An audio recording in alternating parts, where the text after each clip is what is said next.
Chef, it's around 6 o'clock. I don't know if we want to get started or not, or give it a few more minutes. Just a few more minutes, please. Okay.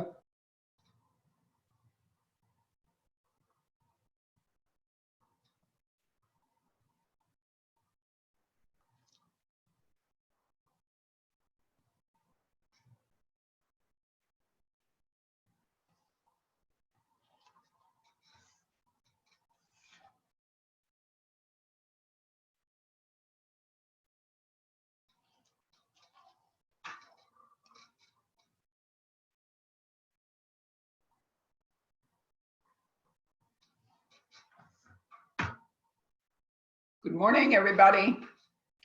How are you all today? The word is discipline. It's a pretty hard word, isn't it? For each one of us. Okay.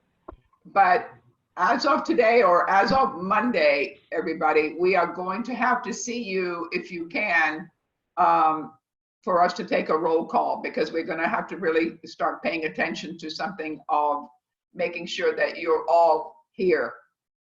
You know, we've got to be pretty fair of what we're doing. So we have all your names that we're going to be taking care of, but we want to make sure that you're in class.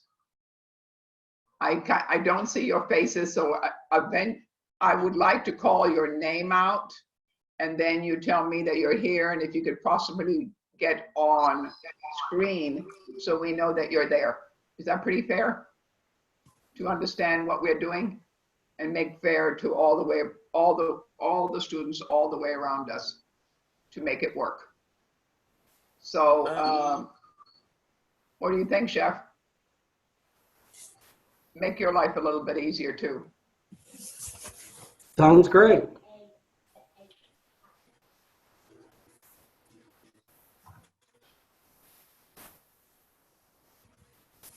What about the students who actually can't use a camera?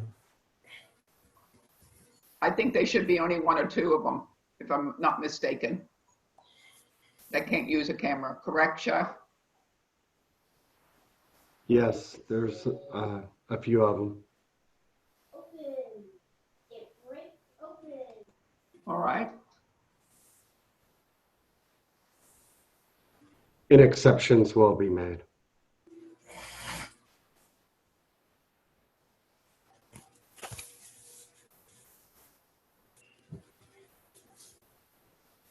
Good morning, Robert.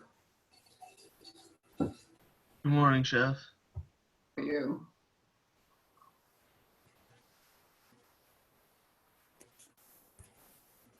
Marcel, can you get on? Gary, can you get on? Roro? Rena? Good morning.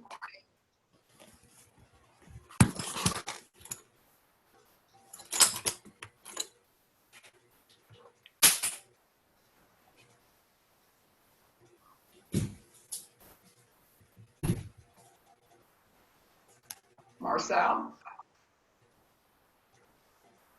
Kendricks, I know you're here. Nigel?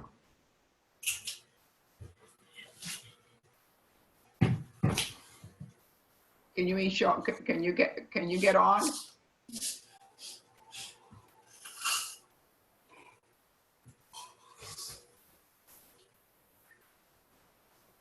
Please.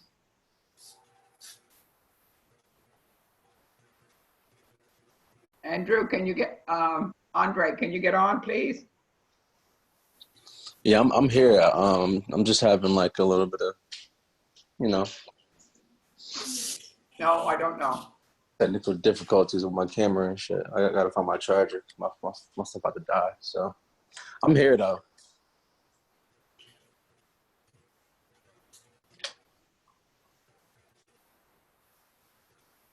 Where the hell is my charger?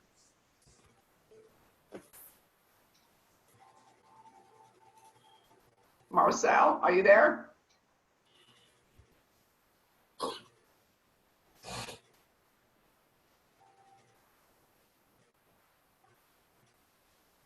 Okay.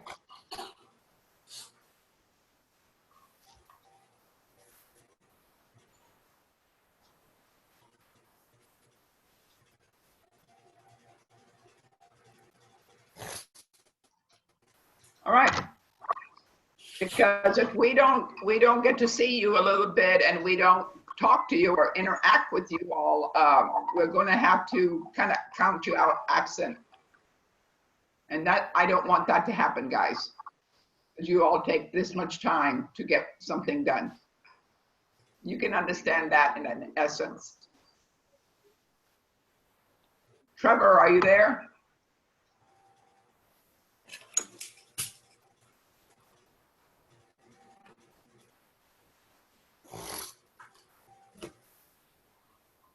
Make sure.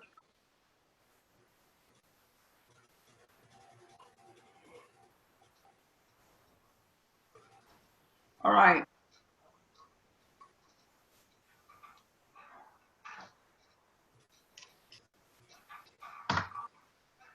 Day 10.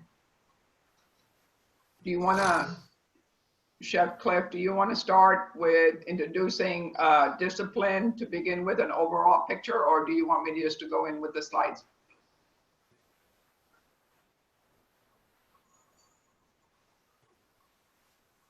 Okay. Every time you yell at me, your body temperature. Sorry, I was on mute and I was trying to That's talk. all right. That's My apologies. I didn't realize it. Discipline. Has anybody ever had to discipline anybody like at work? Yeah. Okay. How did that, was it difficult? Nope. No? And that's sometimes, that happens for sure, because when I discipline people, I try to, they did something wrong. It wasn't, they messed up, they drank on the job, or they were late 3 times, or whatever else. Disciplining is very important because of you cannot let your employees run all over you, plain and simple. You've got to, just like, I mean, if you're absent, 3 times, you're going to get, written up. There's all sorts of disciplining. But, that is, could be one of the harder things, especially, it was very difficult when I was young, managing older people, because of just the experience level when I'm having to fire people or discipline people at a different age range. That was very difficult when I was younger. But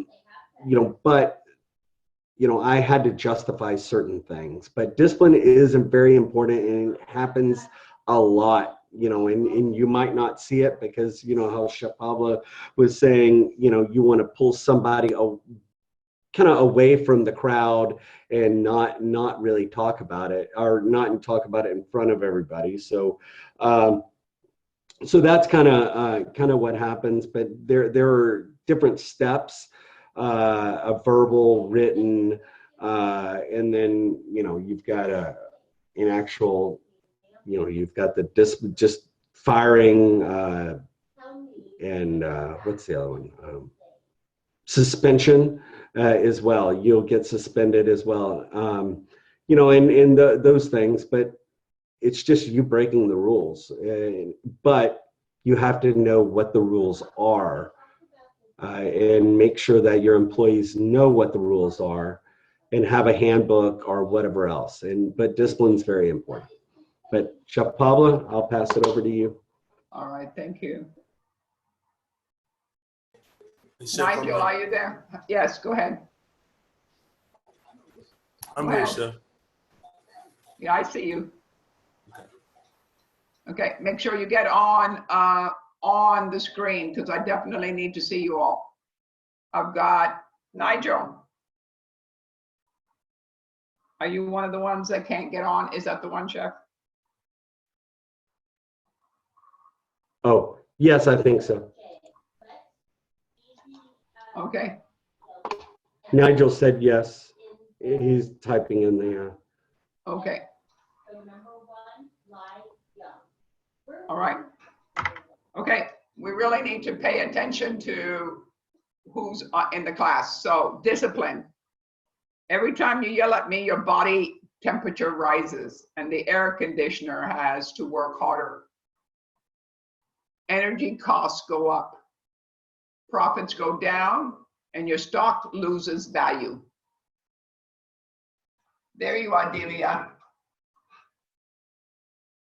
Hey, Chef. I'd appreciate you being on screen, though. I'd really, really appreciate it. Thank Alright. you. You're welcome. So I can take you off the checklist, because we will be having a checklist. So understanding, making sure.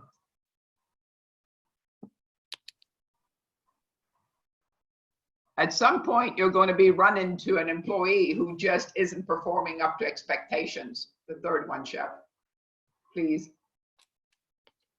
Who isn't performing up to your expectations. You'll be lucky if that happens only once. But business owners too often let poor performance slide without ever dealing with the problem directly. How true is that? Do you think at one time it's pretty hard to hire people? Nobody comes in to hire people, so you just hire somebody to have somebody there? How many times you have seen that happen? Just to make it work, just to be there. In the long run, the people that do poor performance sometimes have what? What is one of the key things that they don't have? I mean, they have right off bat. Would you say negativity? They just come in just to do it. They think they can get away with it. Instead of having a system in a kitchen, in a workplace to make things work. Some employees constantly arrive late, or they're not in class on time. Got to pay attention to detail, guys. Got to pay attention to detail. Perhaps you have an employee who is brilliant. Happens all the time. They have so much to offer, so much to give, but unpredictable personality has alienated everybody. How many people have met people like that? Possibilities of everything. And then you just sit down and your shoulders go down and you go, oh. If that's the cause, long time to have a constructive conversation with that person. These personal problems can damage productivity and even your company's reputation.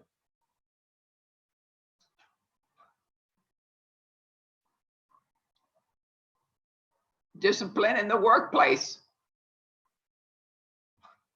is the means of which superior personnel collects behavioral deficiencies and ensures enhance to establish the company rules.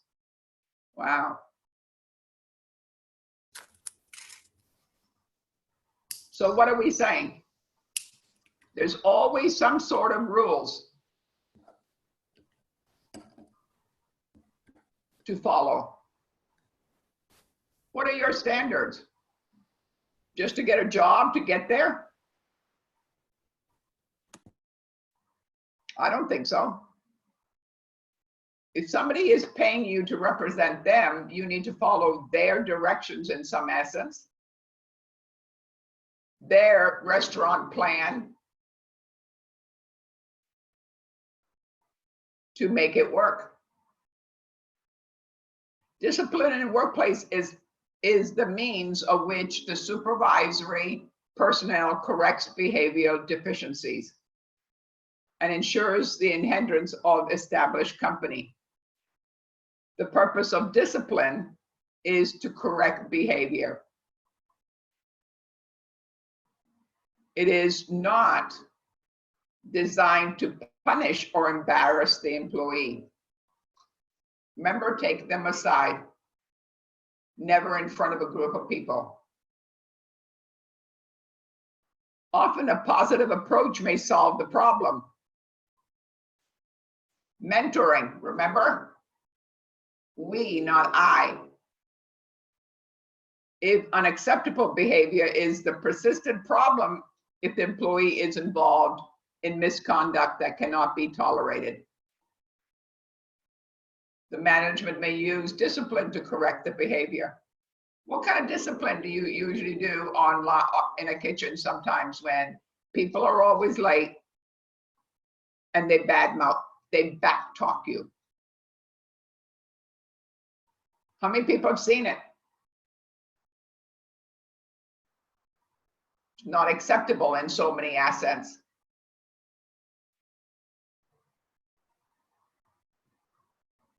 So I want to make sure that you understand. The word keeps coming up a lot of times, respectability, no matter what we're talking about. And the word, what else are we always talking about? The word think.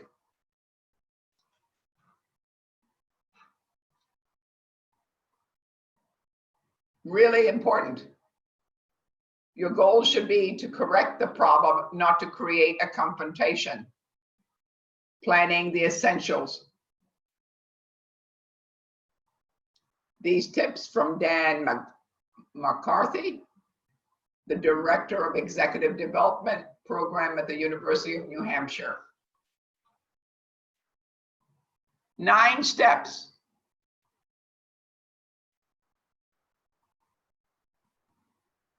to fix the problem.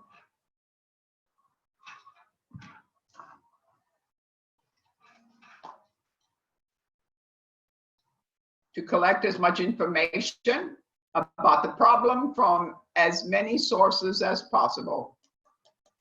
This will help you convince both yourself and the employee in question that the problem exists and the behavior must change.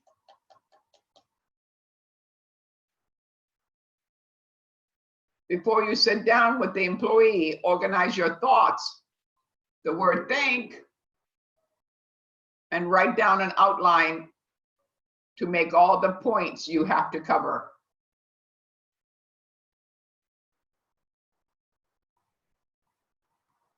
A notepad, always, as a supervisory person, always never go into a meeting without a notepad, or if you're going to be discussing something with somebody so you don't forget, you need to tell them all.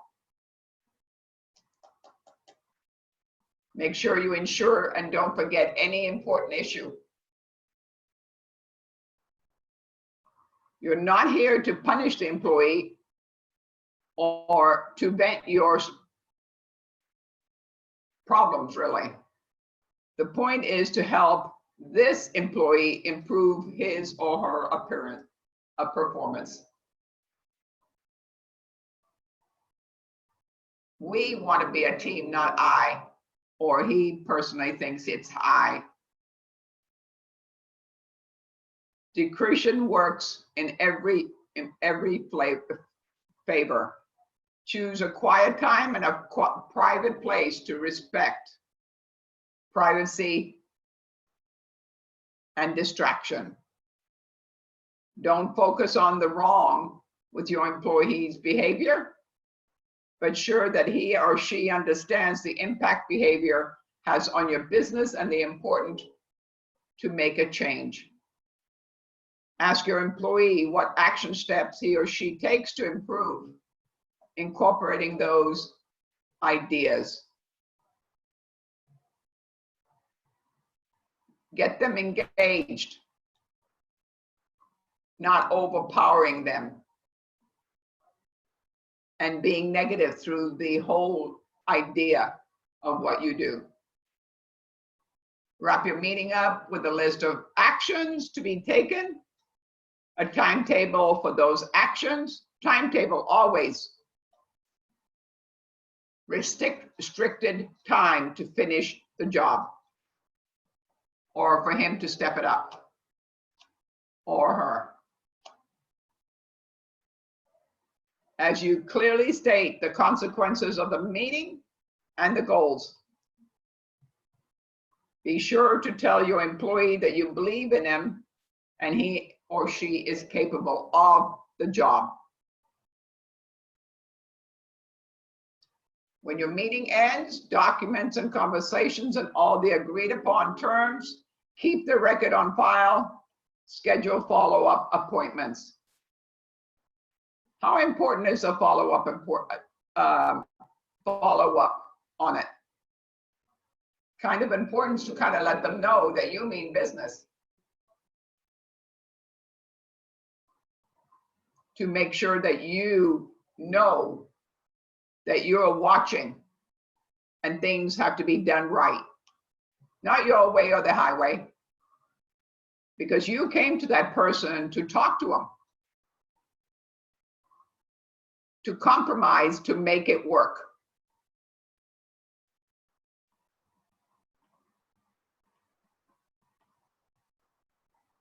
Do's and don'ts. Discipline should be restricted to issuing of letters of warnings, letters of suspension, or actual termination. Employees should refrain from disciplining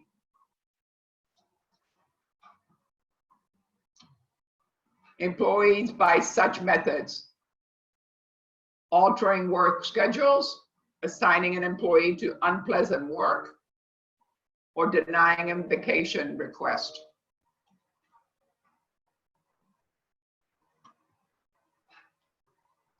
Examples of misconduct which should result in discipline.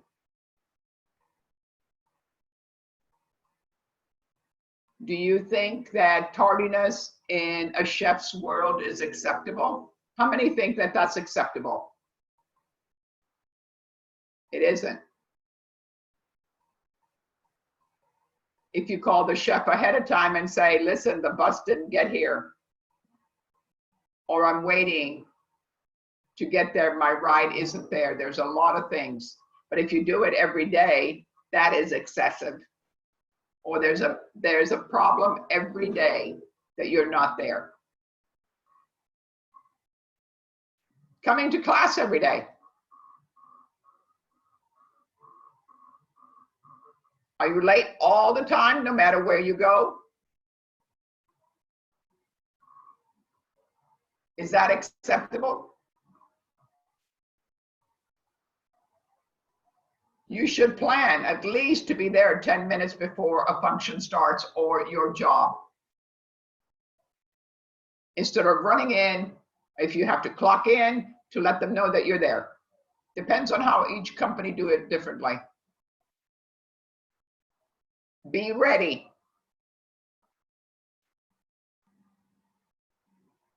Rude and abusive language in a workplace.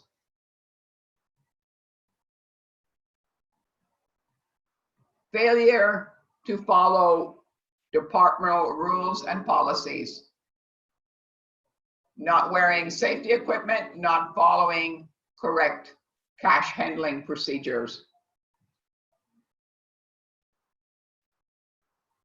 What about dishonesty? What about theft?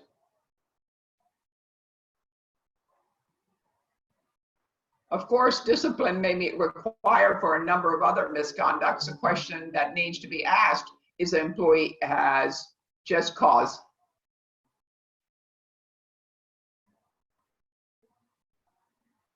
To impose to form of discipline.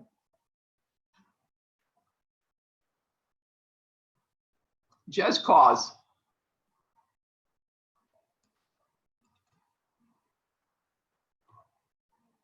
In reviewing whether or not management was correct in the choice of discipline, a lot of managers look, or the person that's deciding, the number of factors. The factors must be taken into account by management when during deciding what kind of discipline that they're going to use. Did the employee clearly understand the rule and policy that they violated? Remember, if you've had a talk with them before, warning them about their discipline or their interaction or their discipline, and they signed that piece of paper, then they had to know that what they were doing was wrong, correct? Everybody get that? Always be upfront.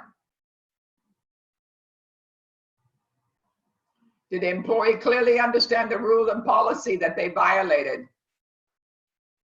For example, when they work rules or policy provide the employee private to violation, the management responsibility to prove that the employee knew the rules and the policy. Pretty easy. They signed that piece of paper, they had to know it. Because at that time, you probably told them, do you have any questions?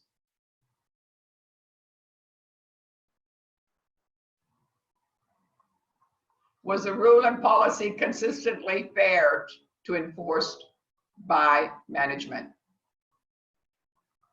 For example, did the management have a history of ignoring the department policy on wearing safety equipment, but singled out this employee for the discipline anyway? The word favoritism comes in there, doesn't it? If you are watching somebody closely, people around you see it. You've got to be fair across the board. Better be showing me your faces, guys. writing it down. I mean business. And really on Monday, it's going to start out to be a little bit tougher. I've got to see the faces, please. I know it's early in the morning.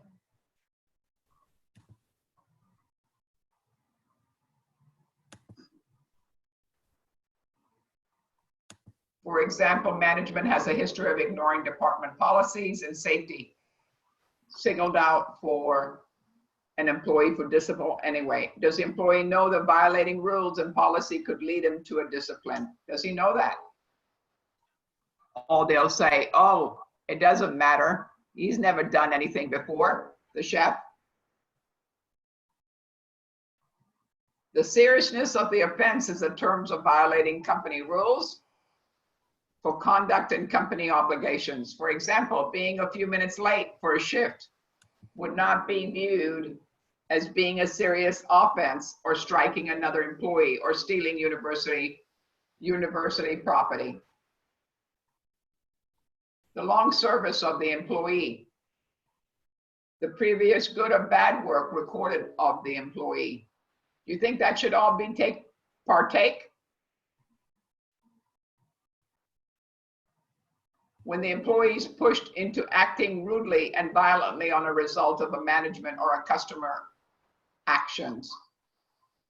This is a very common defense for employees involved in subordination. Did the employee admit to the misconduct and apologize for their behavior?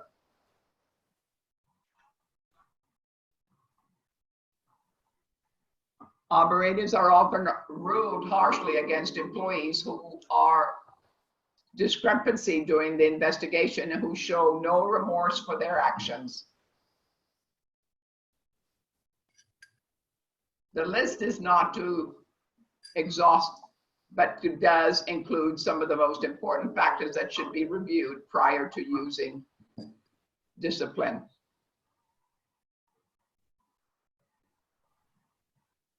Set restaurants, set real guidelines, clear, know exactly where the restaurant stands, the executive chef, the leadership. Yay or nay?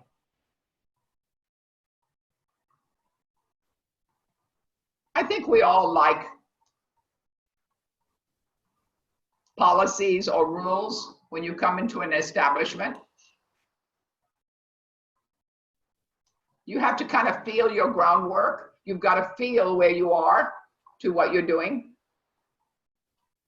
instead of it being all open. You need to know what you're doing and where you have to go to get it done. If you don't feel that, what kind of rules are there? Sometimes when you start working the front line and the other person on the line work with you and said, you know what, you've got to be here on time. Chef does not like people that are late. How many times have you gone to a workplace and find out what the negatives of some of the stuff that's in the kitchen, the rules? How many people have talked to somebody else and they've brought that up? If it's an employee meeting or is anything like that.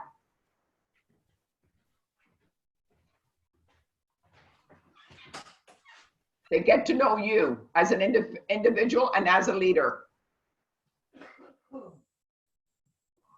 What is Chef Cliff's or Chef Pavla's do's and don'ts? And I'm sure Chef Cliff feels the same way. Positive attitude is really a number one. Being late is another one. Those two. You can train and mobilize anybody to do what they need to get done properly.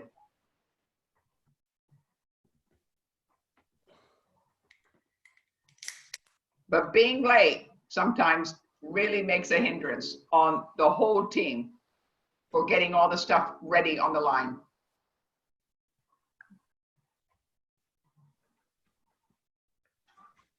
Clear set goal guidelines. Your restaurant should have a code of conduct. Remember, if you bring some form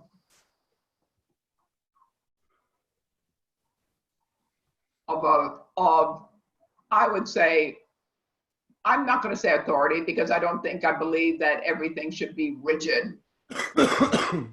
Some form of self-esteem, professionalism, that's the word I would say. If possible, it should be in writing, the guidelines to where you work. But even if not, it should be clearly explained to the employees. If you have an orientation of a new employee, this is a good time to include the code of conduct. No arguing. People get heated on one word. One word. Chill. Don't look at me, they say.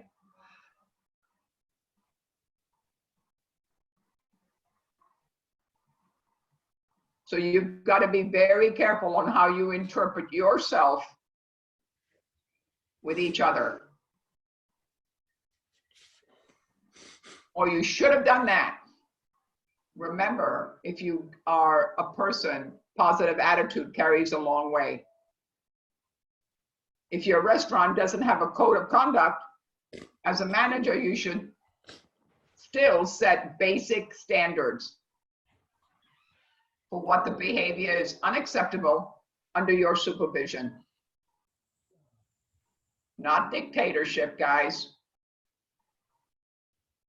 Respectability and professionalism.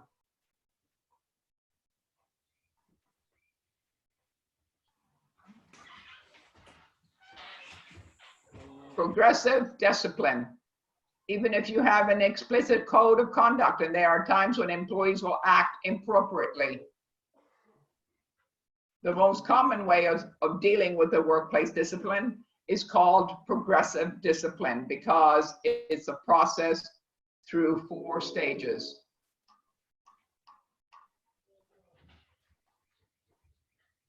First, second, third, fourth offense. Oh, fuck. Who said that?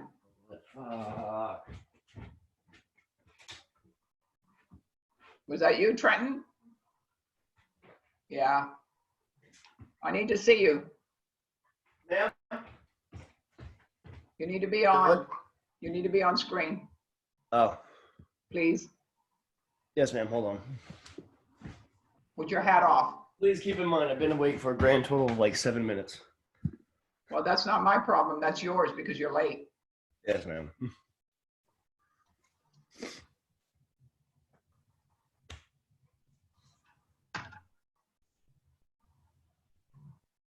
Verbal reprimand. Explain what an employee is doing wrong and how it impacts others. The last part is important. If their actions are hurting other people and you point it out to them, it is usually convinces them to shape up. How many people like to be called in an office? Tell me. Unless to tell you you're getting a raise, right? If you know when the chef says and points to you and said, you in the office now, you know probably that would be a negativity, right? To be talked to.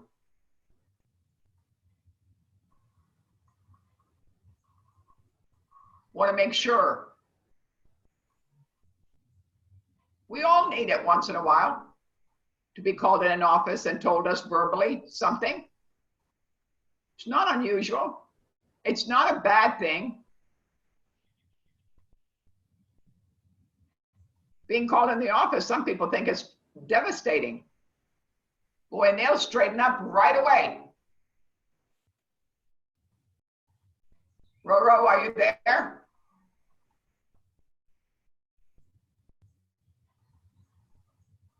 Nope.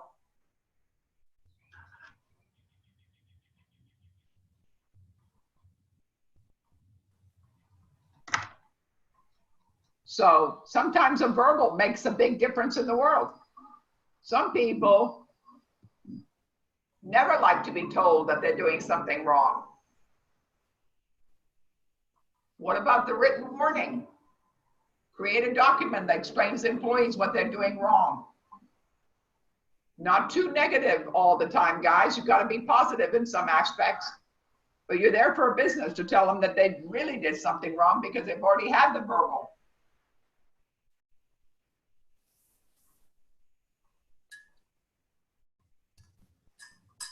Explains to the employees what they're doing wrong, what the effect was on the others, and how to correct it, and what will happen if it doesn't stop, the outcome.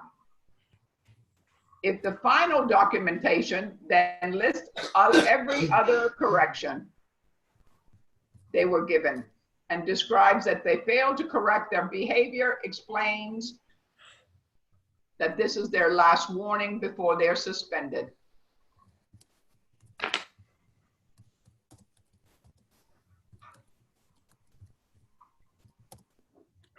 Suspension. What does suspension mean?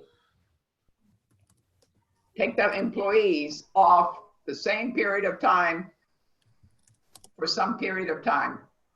They can come back on probation.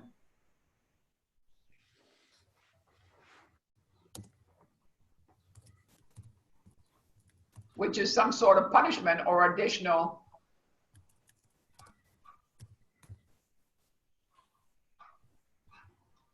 oversight, constant supervision, lower pay, or something similar.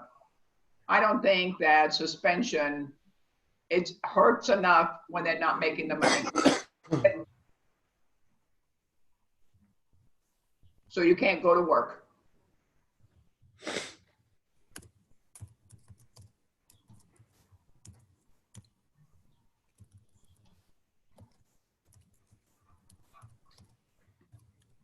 And usually on Last- Sure, go ahead, Chuck. usually on suspension, you're going to have to, once you do come back to work, you have to go in and talk to the supervisor, whoever your supervisor is, and make sure that you are going to follow the rules or whatever else. And I've had it where I had suspended somebody, then they came back and they didn't want to comply with the new rules of the suspension, and so I immediately terminated them after that because there was certain rules that they had to follow to come back, and they did not want to comply, so I immediately terminated them after that. But you do usually have to follow up before you start your shift. Usually you have to follow up with your supervisor, and then they'll allow you to go back to work or not.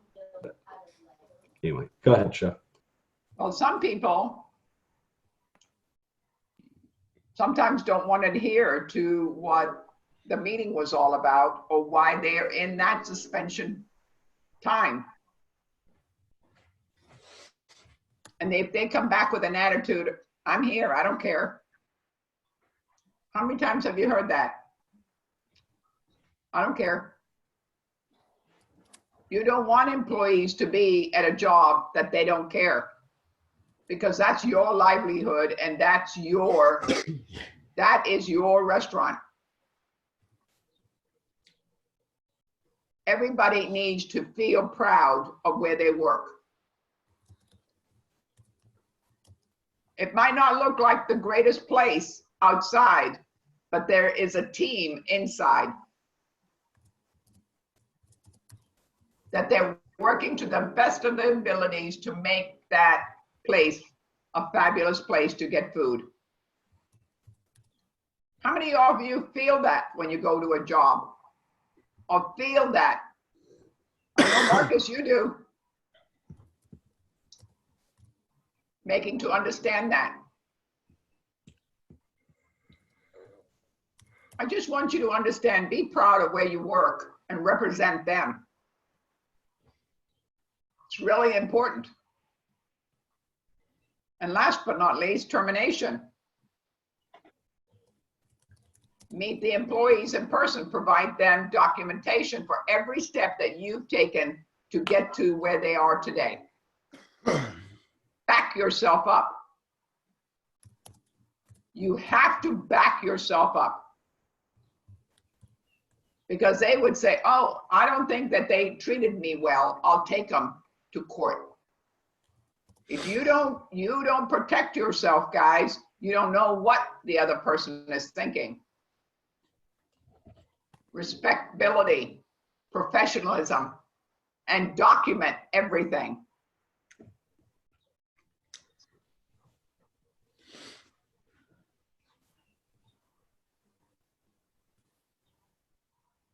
Documentation, the absolute essential to have a written document covering every step of the process. Hey, I did post the link of this Video? this little videos. It's basically a video, multiple videos of people getting disciplined on here, but it's on day whatever today is, day what, 10 10. or 9? 10. All right, so it's on day 10. It's already up on the portal if you want to look at it. Thank you, Chef.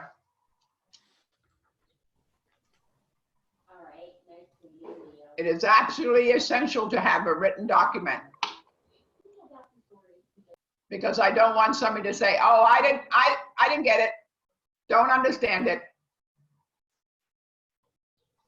And you say it's here. And in their file, it's never mouth to mouth, guys, meaning talking to talking. You need to have a record of the meetings you have for every situation that you're doing. Morning, Kimberly. Feeling better? Much better. Oh my gosh, I'm loving to see that head nod. Yes, I feel better, thank you. Did you rest a lot yesterday? Yes. Good. Did you have to work? Technically, I was supposed to, but I overslept. So What? it'll just be our little secret. Okay. Our little secret, they have to know, or you called in saying you didn't feel good. No, because it's all online. Oh, is it? Yeah, so I just Okay. have to log into the computer and do whatever. Okay. Matthew, did you have a good day yesterday? Oh yeah. Oh, yeah. Didn't rain. It was nice. It was supposed to rain this whole weekend, guys. I know it rains every day.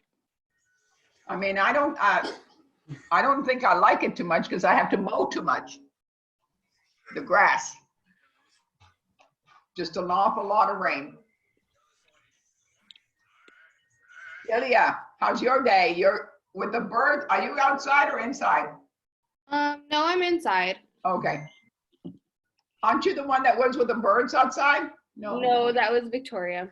Victoria. That's right. Is she not around? I'm not sure. Victoria. I don't see her on my list of students that are here. All right. Okay. And then So documentation, we're finding out that that's a really important factor. If you have to fire somebody for a good reason, then make sure you for wrongful termination. It is much easier to prove your case if you show documentation. And they have a problem, you give them a chance to fix the problem, and they didn't fix it.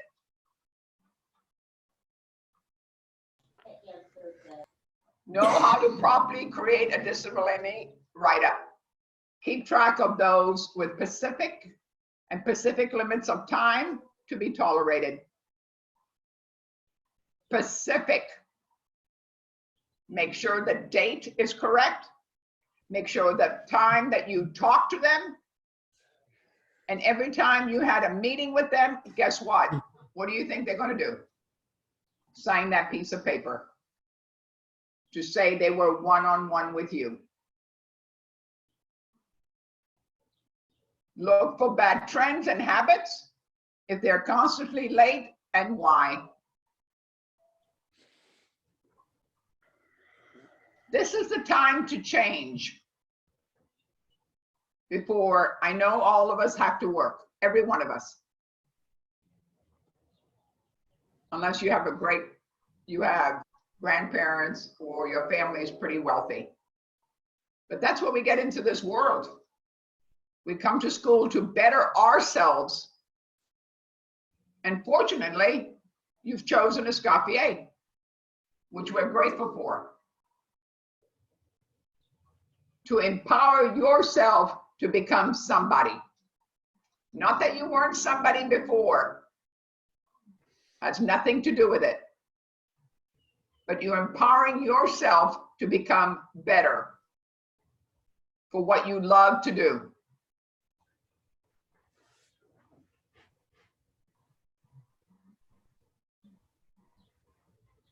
That's a good positive thing, I think. You getting up in the morning, the ones I see on the screen, there's a lot of you that I don't see, and I'm going to start calling your names. But I need to see that every day. So Monday, we're going to start a new leaf. Everybody's going to be on screen. Everybody. Make Chef Cliff's job an awful lot easier.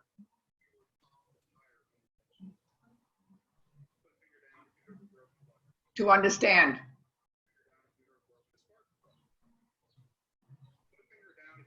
Are they late because they don't want to get out of bed? Or is just a personal problem?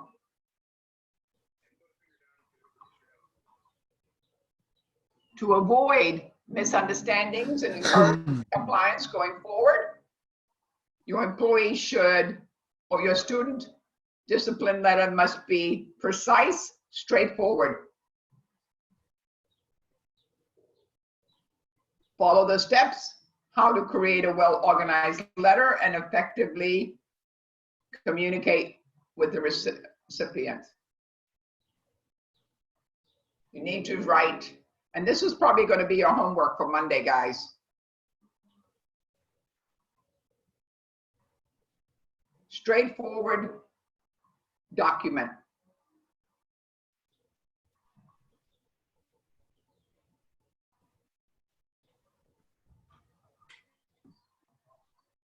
On disciplinary action. State the reason for the letter. Why? Why is the letter written? The beginning of the letter should inform the individual of a specific action that resulted in the letter. Why was he late every day? No excuses.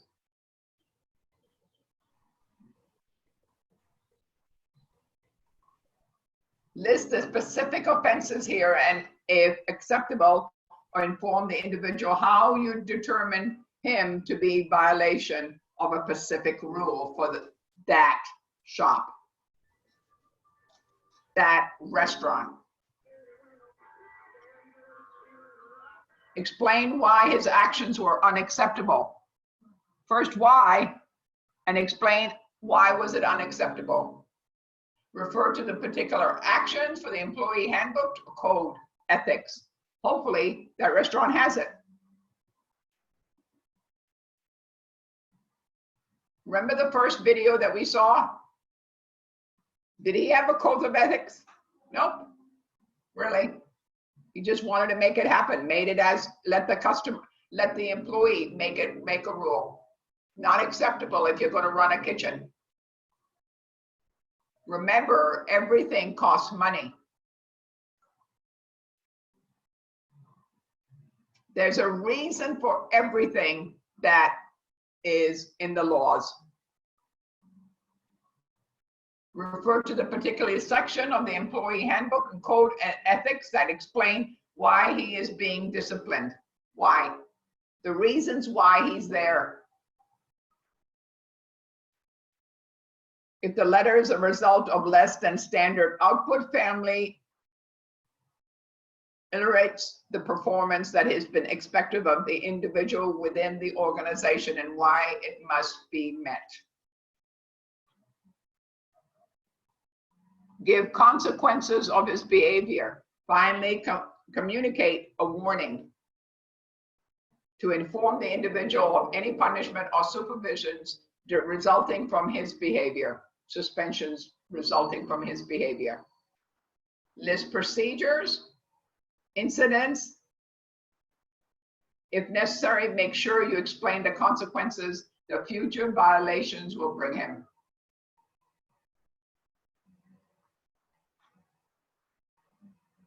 Encourage feedback. Choose a letter in a respectful and professional tone. Not you did this, you did this, you did this, you did this. Not them as an individual, guys.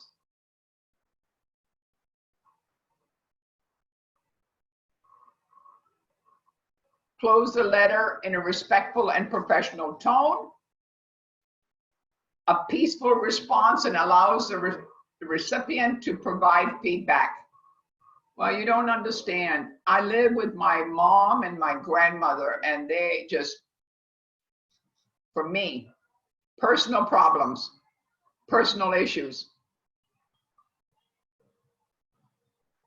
Refer to him or her to an appropriate department to address any questions or concerns that he has regarding a disciplinary letter. You want feedback. You don't want to put and make sure that they look like they're getting picked on.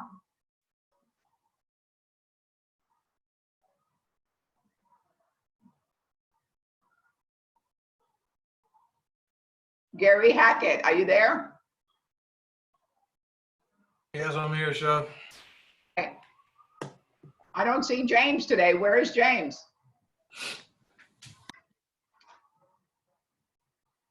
Good morning. Can you get on the video, the screen, Gary?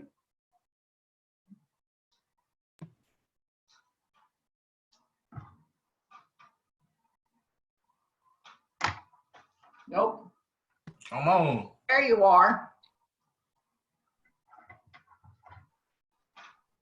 Goodness gracious. I appreciate that you're there. I've been here the whole time.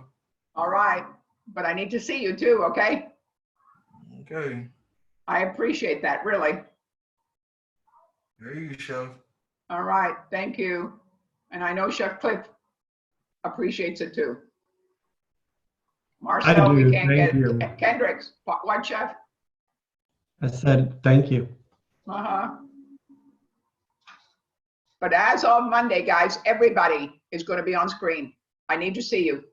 And so does Cliff, Chef Cliff. Roro. You there? I don't hear her today. Working with employees, sometimes there is an underlying problem causing the issue that you might be able to help with.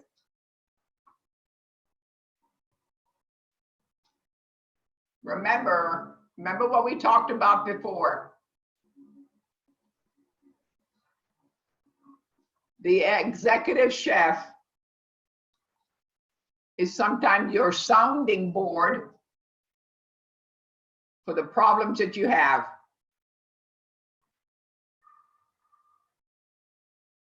Very true. How many times has a student come to you and says, Chef, I'm going through this. I don't know what to do. How many of you? How many of you have gone to your chef and explained some problem to him? Some of you don't even have any problems, but there's an awful lot of people that do. Remember mentoring and passing it on. How important is that? You become better friends if you pass it on and understand the other person. Sometimes there's an underlying problem causing the issues that you might be able to help with. So really the chef, in essence, sometimes when you're having these meetings, finds out to be the person that you can talk to. Your psychiatrist, really. We get them. And when you finish listening, you say to yourself, oh my gosh. There's an awful lot of issues, guys, that some of the students have to go through to show up every day. Work-wise or school-wise. And if you had to go through that, you'd go, oh my gosh. But they hear every day. They're attempting to make and change their life.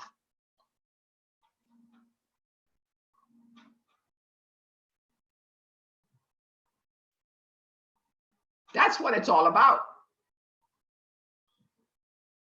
So if you do mess up and come in late for 2 days in a row or 3 days because there is some issues going on, that's okay. But talk to your boss. Talk to the chef. And he better not squeal.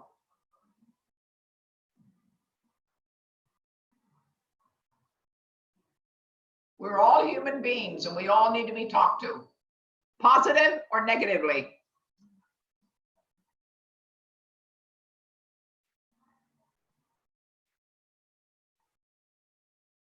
Your line cook might be coming in late to work because her son has just started school and she has to drop him off before coming in. Remind you that you tell the executive chef that there is an issue for you to be there on time. To fix it, you can move the line cook shift to the middle of the day to avoid scheduling conflicts. Be open as a leader. Fix things, make it acceptable for the employee. An overall view on disciplinary action.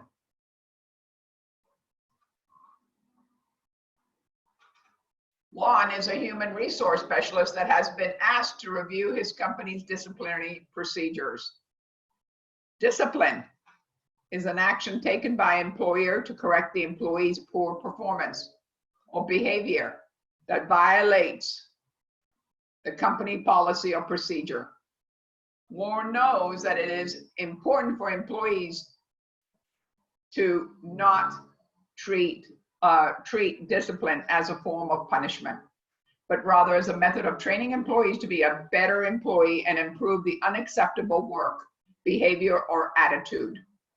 The idea is not to push past behavior, but to improve further behavior. Wow. Randall, it's good to see you this morning. See y'all too. Good to see you too. Can you hear me? Yeah, I can hear you. I can see you too. I appreciate that. Yeah, no problem. No problem. All right. You know, as of Monday, really, we're going to be all on screen, right? Everybody get that? Remember ground rules? That's what Chef Cliff and I have decided. Accountability.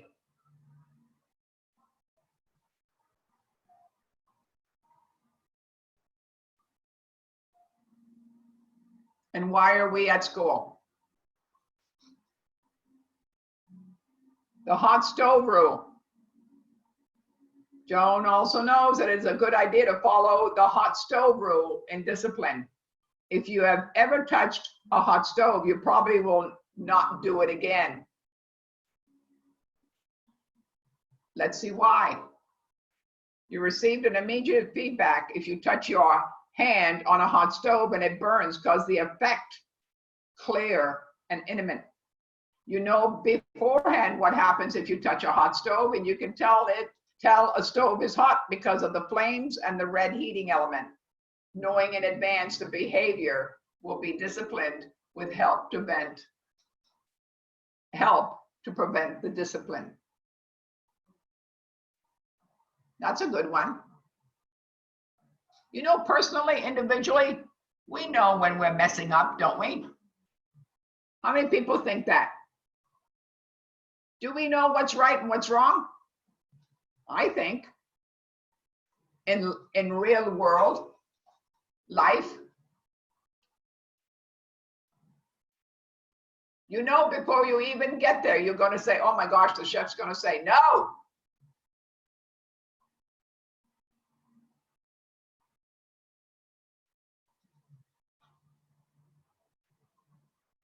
The consequences are applied consistently.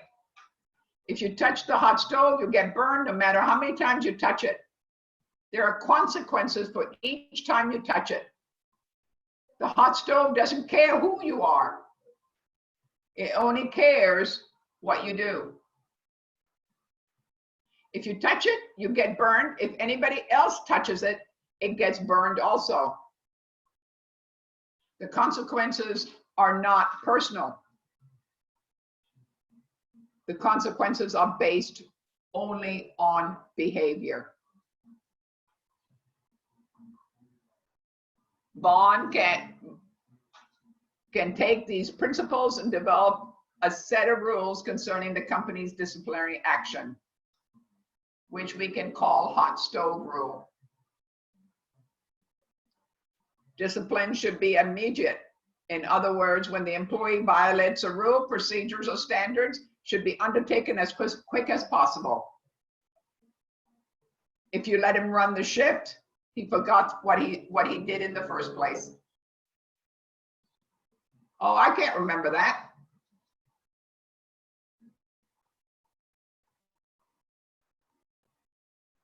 So should be taken as quickly as possible, just like the pain felt when you touched the hot stove. Won't forget, will he?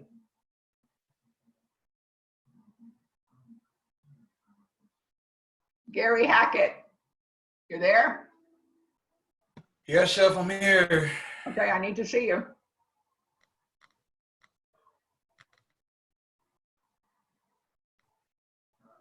Roro, are you there? No? Okay. I'm just going to keep calling names that I don't see.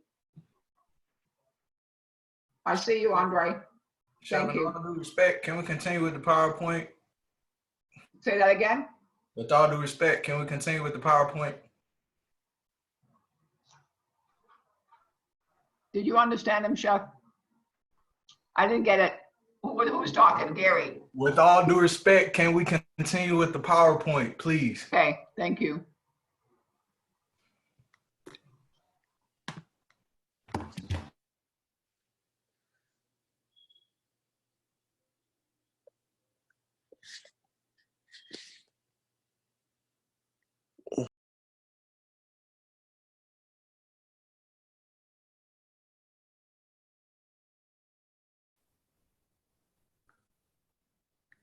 Everybody there?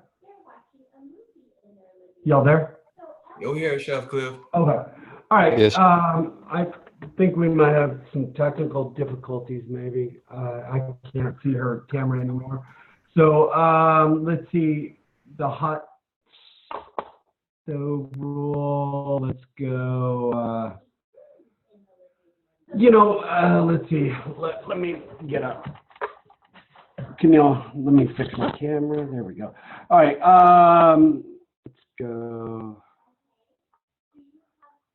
All right, so when you're doing discipline, you've got the hot stove rule. Basically, what we're wanting to do is your employees know what they did, or they know they did wrong or whatever else, and we're just trying to discipline them in the right way. And when I apologize.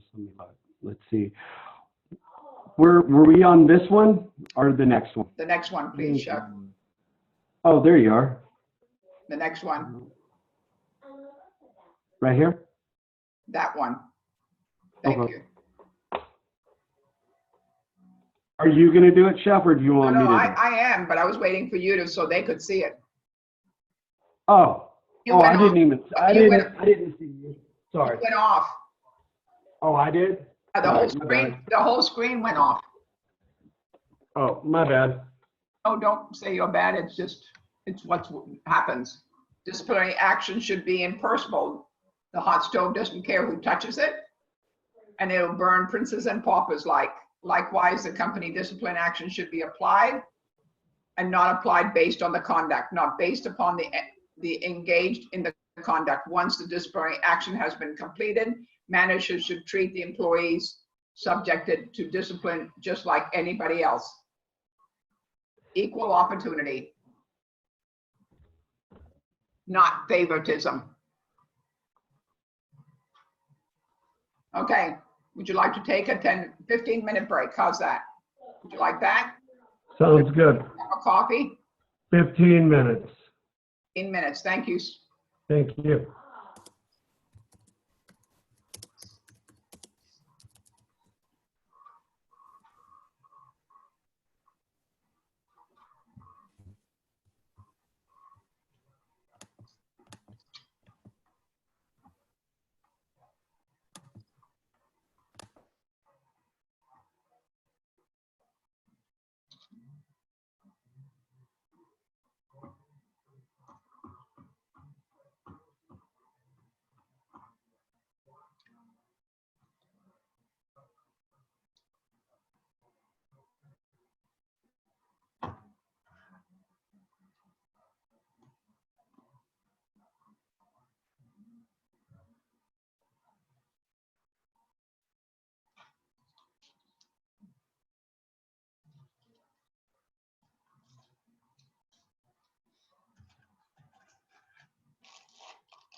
How are your day, Loretta? Good? Good day? It is, Chef. It's a Oh, good good. morning. How are you? I'm always good. Me too. I mean it. We got to think positive. And we'll do good. Maybe sometimes I think sometimes the world needed it. Yeah, it's a reason for everything. Everything happens for a reason. It sure does. And no matter if it's negative, we're going to grow from it. So no Right. matter which way or which direction that we want to go, we'll really learn from all of it. Right. Positive or negative, we will learn from it. That's true. It will bring back, I think it will bring, sometimes it might tear up a little bit of the family, but majority of the times I think it's going to bring them all together. Maybe not today, but it will later on in a round sense. Right. And then we're going to find out how fortunate we are individually. Yeah. If you don't walk away and learn from this, then, you did something wrong anyway. Yeah. Chef Cliff, when you're sitting like that with your hand on your head, no wonder you got no hair. Yeah, I rub it off. You rub it off.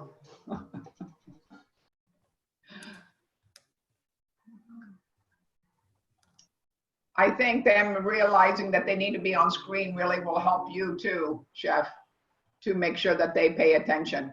What do you think? Yes.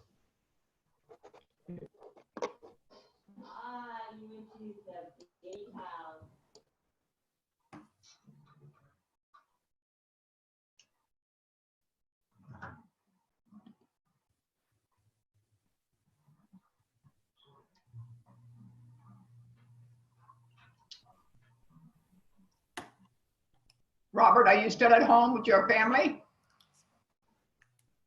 Yeah, I'm still at home.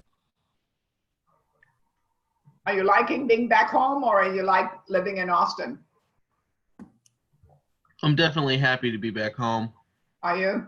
Is that your comfort zone? Yeah, for sure. Okay. I'm glad. A lot of you are still in Austin though, aren't you? Randall, are you in Austin or are you outside Austin? No, I live in Round Rock. You live in Round Rock? Okay. Yeah, Terra Vista. You know Terra Vista? I live by Terra Vista. Okay. Jonas, are you in Austin?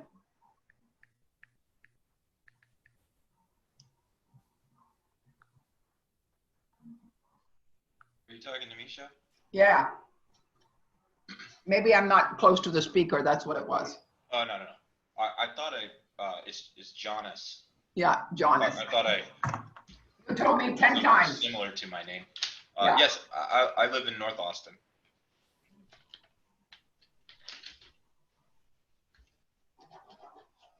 Only written down 5 times, but I can. So everybody, a lot of you live north, not so much south. I think, Chef, you live south, don't you? Yes, I live on south on Brody area or past Brody. A friend of mine just moved in that area. She used to live north, but her husband and her both are working more south. So they kind of decided not to pay the money on gas, but. See, I've always worked up north and I've always lived down south. Wow. I've never lived south. I've always lived north. So I've always lived in Round Rock and then moving to Hutto, really, it's really, Oh, really wow. Round Rock because my neighbor is Round Rock and I'm Hutto. So I'm right on the border. The furthest I've ever lived in North Austin is off of Far West Boulevard by the HEB there was apartments, and that was when I first moved to Austin about 25 years ago. Oh, okay. And then the rest of it, I've been in Old Torf, Riverside, William Cannon, all of that area. And where did you move from? I moved from Dallas. I was working at the Dallas at the Mansfield and Turtle Creek at that time, and moved to Austin. My girlfriend, now wife, was going to school at UT. Oh, wow. We start. She went after high school. She went to UT. I went to New York, and then I moved in Dallas for a while, and then I moved back to Austin, and then we got married 20 some odd years ago. 25? 24 years ago. Oh, next year is your big year. Yep. Right. Yep. That's wonderful. Yep. And it's not easy to be married and do this kind of job. Absolutely not. I mean, it's very difficult. It is. You've got to find somebody that works. 8 hours. You're surrounded by, lots of people. It's just a big family also. Right. Second family. Yeah. And the spouse has a hard time understanding that's a second family, and I get it. That was a source of, thank God for marriage counseling, for sure. Yeah. So can you imagine 50 years? Yeah. No, not yet, but 20, almost 25. Yeah. This year for my husband and myself will be 50 years. That's amazing. It is amazing because I don't know how he put up with my shit.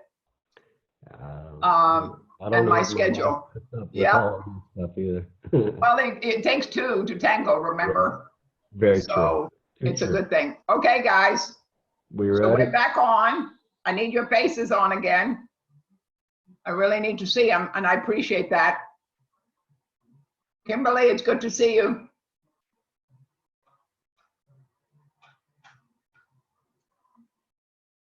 I'm not saying your names to pick on you guys. I really mean it. But we had a meeting yesterday that emphasized us on paying attention to people that are on board. Chef Cliff and I were in that same meeting, and so we understand what we have to get done to make sure. The summary of the hot stove rules holds of disciplinary action should be taken immediately, but people forget really fast. Warning, immediate, consistent, and impersonable. Don't go for the cutthroat. We're not here to down people. We're here to improve them and motivate them. We had a whole day on motivation.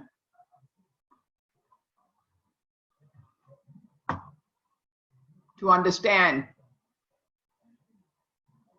progressive discipline in more detail.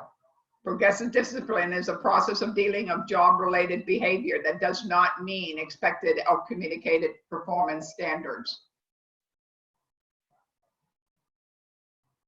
Trevor, are you on? The primary purpose of progressive discipline is to assist the employee to understand that a performance problem or an opportunity for improvement exists.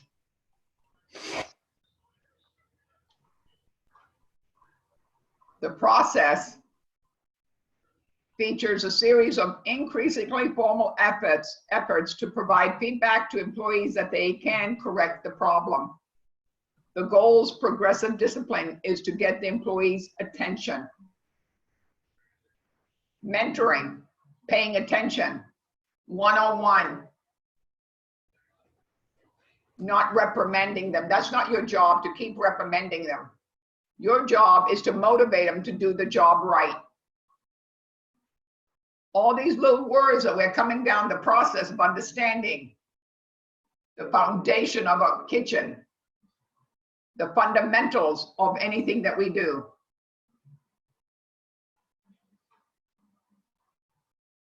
And you want to make sure that they stick around. The process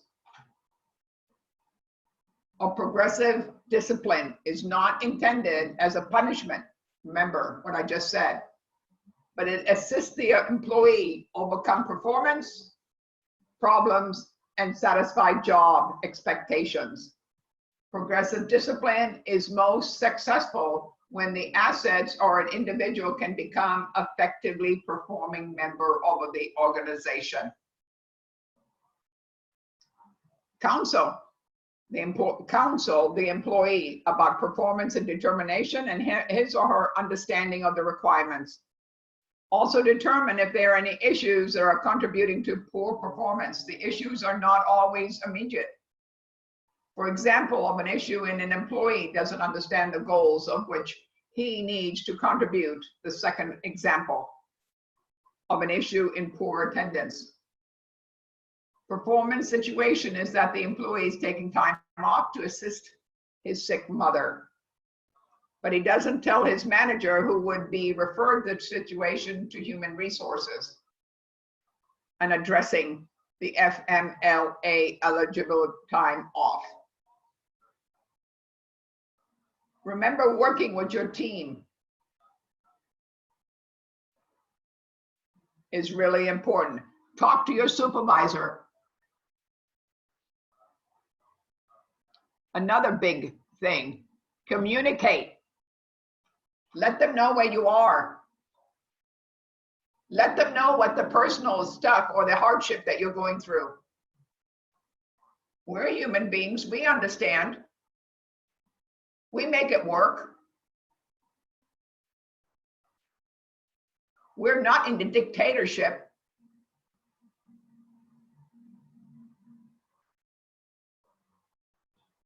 To understand what we're doing. FMLA, Family and Medical Leave Act. The Family and Medical Leave Act, when you are loved, when you or a loved one experience serious health conditions that requires you to take time off from work. The stress from worrying about keeping your job may add an already difficult situation.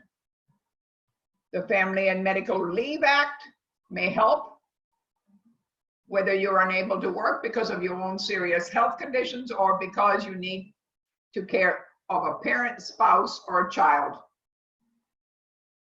Provides unpaid job protected leave.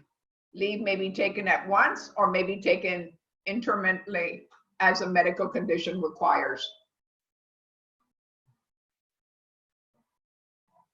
But don't forget, where you work is considered your second family. How many of you really love to go to work? How many? Can you tell me? How many changes your life, or what does the attitude make it change? Trevor, get on. Please. Thank you. If you're going to go to a place that makes you feel at home. So if you do have some problems or you have some issues that come up, instead of taking the leave of absence, which you might need to, remember it's not paid. You could talk to your supervisor or your chef or your leader to accommodate you so you can work sometime that you can get paid. Be reasonable. I want him to be reasonable, to look at your situation, to see how you could come to work and get paid. Or you might have to take that time off. Progressive discipline is used most frequently with hourly or not exempt employees. Salaried or exempt employees, under most circumstances, never beyond the written verbal warning stage. Because of they either improve or seek employment elsewhere. No exempt. Progressive discipline enables the organization fairly and minimal documentation terminate the employment of the employee who is ineffective and unwilling to improve. How many times have you been in a kitchen and a person's been in an office when the chef said, in the office? And he comes out and he says, same old thing. I'm not going to change. How many of you have heard that? I have.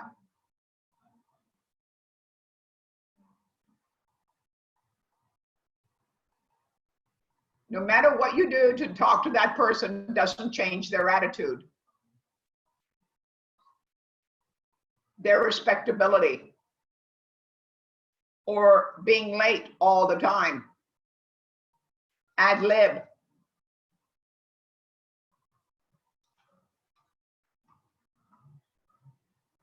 Remember, discipline should not come as a surprise to the employee.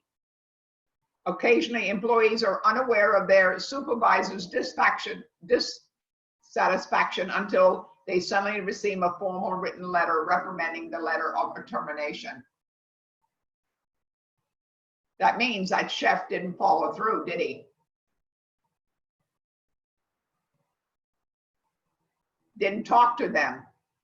You've got to give your employees a chance to talk and understand them.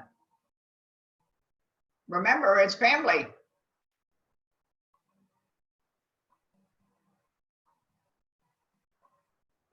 Try to avoid this situation by attempting to regularly communicate issues rather than wait until the performance problem can no longer be tolerated.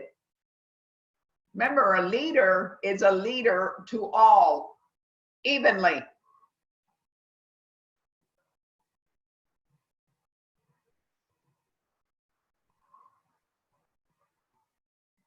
If the employee is surprised, then you as a manager did the wrong thing.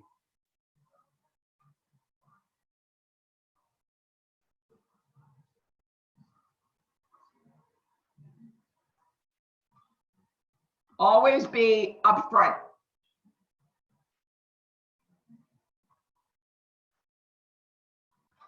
Communicating with other employees is a disciplinary action. An example could be that the employee co-workers have experienced a blunt of the impact of the employee absenteeism or failure to contribute. Are you ready to work? Remember, when you work, it's we, not I.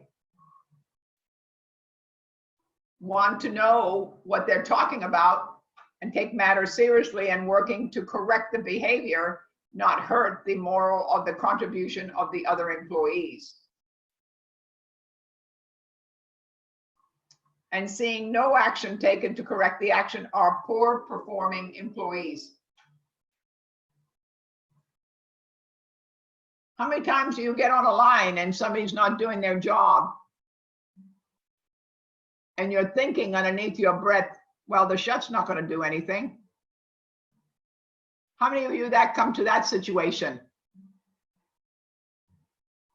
to understand? Jonas, did you just shook your head no? Yes, Chef, I've never worked on the line before. You never worked on the line before. Wow. Oh, man. It sounds interesting though. It is. Remember, zipping it sometimes is better than the outcome is better. How about your employee going through a stressful time in his life and he's ready to explode? Wow. How many times have you come in a conversation with a friend? Hey, how you doing? Oh, it's all right. And he's already in a negative attitude and he's ready to explode. So you be careful what you say to him because you don't know what's going to happen. How many of you come in a situation like that? Doesn't have to be in a kitchen, it could be anywhere. Where is he at that time? What space is he covering? An example could be that the employee co-workers have experienced a blunt of the impact of the employee. We talked about this one. Let's go to the next one. You can't share what you're communicating because the employees how do you say that? Confidentially act. Please, this is a big issue, guys. Really big issue if you don't really believe in it. But as a boss to an employee or a chef to his people that are working for him on the line, keep it to yourself. Help them. Motivate them. Pass it on. Be a leader.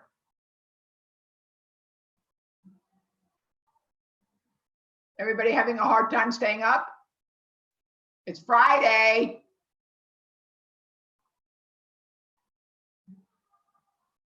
Make sure you get out, get some air. It's gonna be a beautiful day today. So make general efforts to the end. Keith, who said that?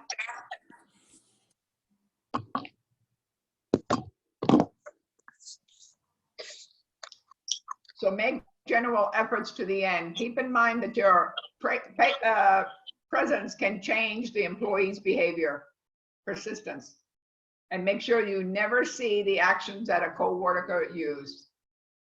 His coworkers will appreciate the action that you take to correct the problem. You can tell coworkers that you've addressed the problem, nothing more. But sometimes they need to know the complaints were heard.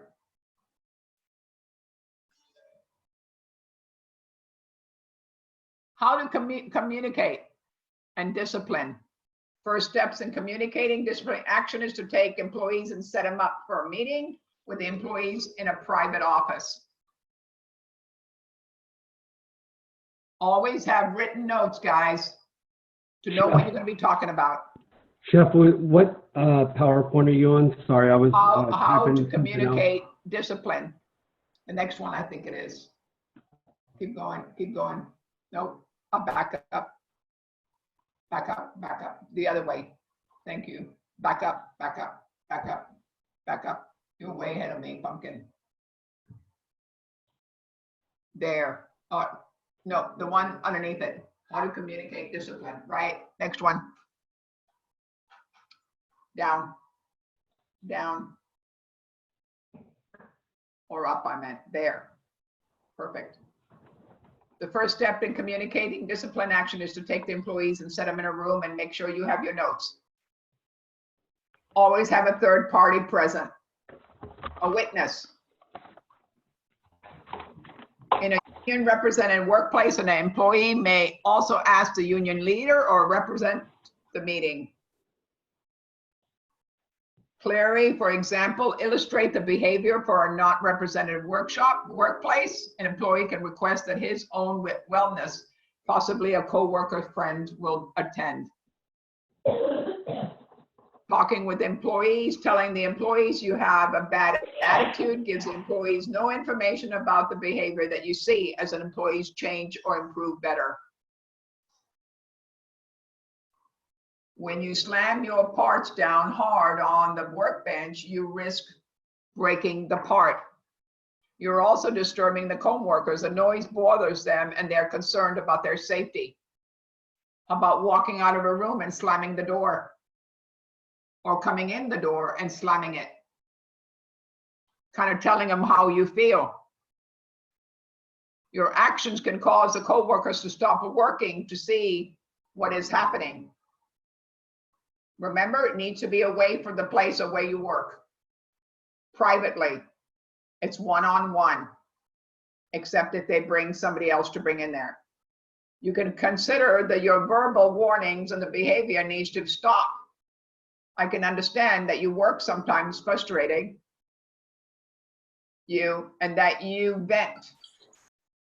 Slamming down parts bothers the other employees. Up, up. One more. Right, the one with the writing. Thank you. Right there. Sorry, I'm putting in attendance and Oh, that's all right. No problem. No problem. You can take a look at the progressive discipline policy for your employees handbook. The next step following the meeting. And document what you do. We've talked about this document. It keeps coming up. Write it down. Make sure you have your folder. Doesn't always have to be negative, guys. It can be positive. You need to tell your employee, you know what? Some things are the things you irritate me by being late every day, for one. For two, you have a negative attitude. But you know what? You know how to cook. So if you boast him up and be a mentor to make him think that nothing, all of it is not negative. You get what I'm saying? It can't be all negative. That's why you hired him, because you heard he was really good.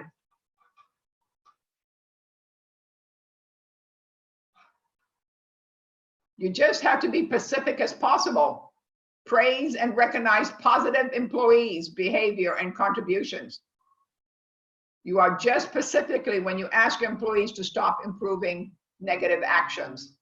That's what you're telling them. I don't want you slamming stuff down, because people think you're upset. You might be, but the word is think. Of course, your employees may ask questions and make comments about the situation throughout the meeting. He may vary that the situation is occurring to tell you that his coworkers are out to get him if the coworkers are complaining about his attitude. That is when you come into place to see what is going on. Overall look. Overall observation. You better be doing your homework as a leader before you take them in the office. And know what you're talking about. Not being judgmental. Really important.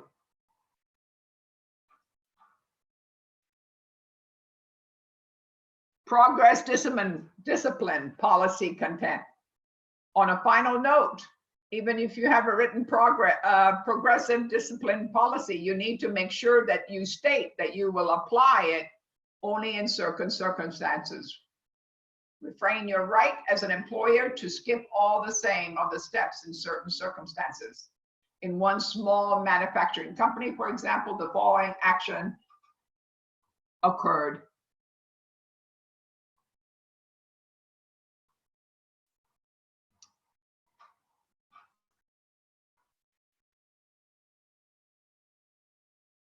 Two employees who were dating outside of work held a screaming match in the middle of the plant in a view of hearing other people.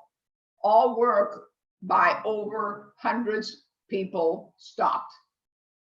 And this, of course, the screaming match took hours of the employees' attention and conversation. Neither employees had ever had a disciplinary action taken against them before. But this instance, because of the widespread impact of their actions, they were each given a week off, unpaid, to think about people's behavior at work. Remember, personal. How many times have you ever been or worked somewhere when they say you cannot date? It's really not healthy to date the people you work with. How many of you heard that? A disclaimer. Anybody? Yes, Chef. I've been told if you date your coworker, you'll be terminated. Yep. Who was that? Kimberly? Yep. It's really not a good situation, but it does bother you when that girl or that guy walks by and you say, oh my gosh, you've been there. I'd like to go out with him. And then you think, should I or shouldn't I? Please note that the employment laws and the regulations may vary from state to state and the county to county. Make sure you seek legal assistance. An assistant from the state, federal, and international government resources to make certain your local interpretations.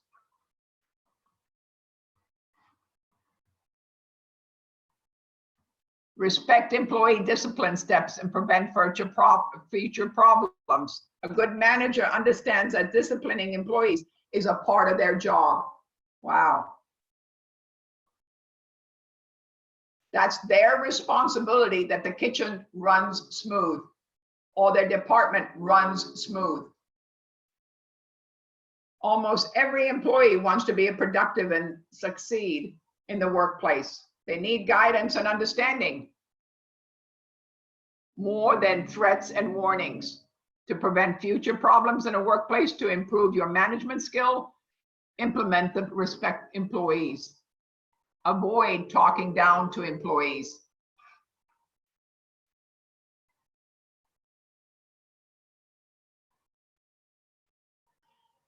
You know, in a kitchen, sometimes when it gets heated, the chef comes over and is over somebody. The chef needs to step back and look at the whole picture. Because that person on the line might have thought that that chef was a great mentor to him. And in that heated argument, that person on the line really saw the true picture of not a leader, but a person that talked down to him. We're all equal, guys. We all need to work together. When discussing behavior, talk to employee as a peer. Communicating as an equal level shows respect and trust. Although your job is to correct behavioral issues, recognize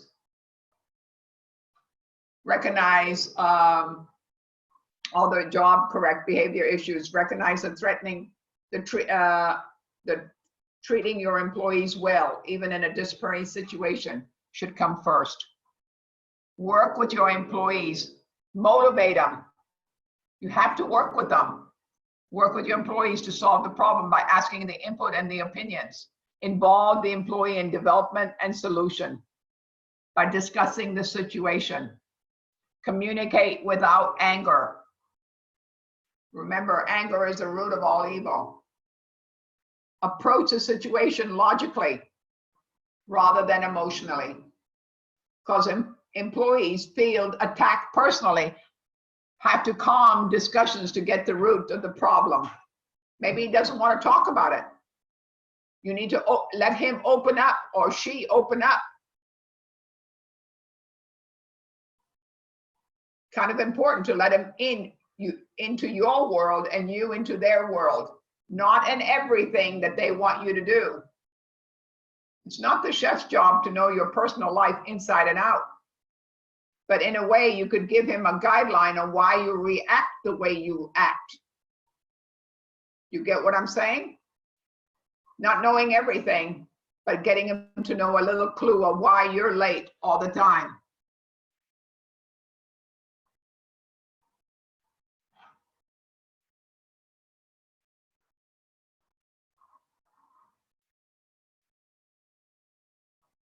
If you're communicating with sensible points and remove anger from your conversation, you keep your employees from a emotional response.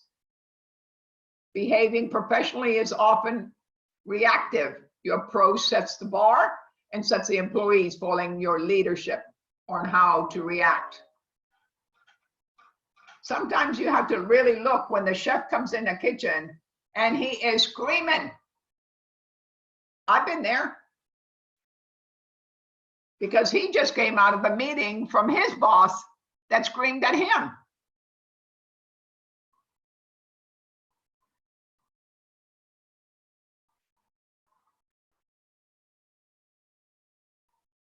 To understand.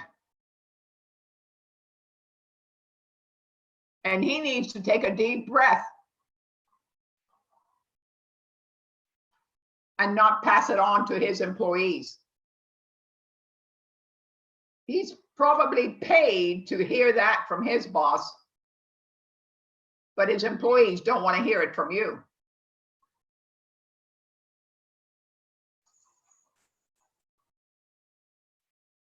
Explain why the behavior is a problem, give the employee a benefit of the doubt, and comes to a disciplinary step. Employees do not know how the behavior reacts to somebody else around them. Be one-on-one. Explain why the behavior is a problem does not mean telling the employee your actions annoy others. Conduct your explanation to fit the workplace, not the personal situation. Your actions cause disruptive to prevent others from feeling productive. Use corrective measures, not threatening statements.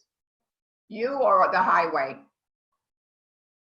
Again, mentorship, pass it on, and respectability really is the key word of running a kitchen. Ground rules.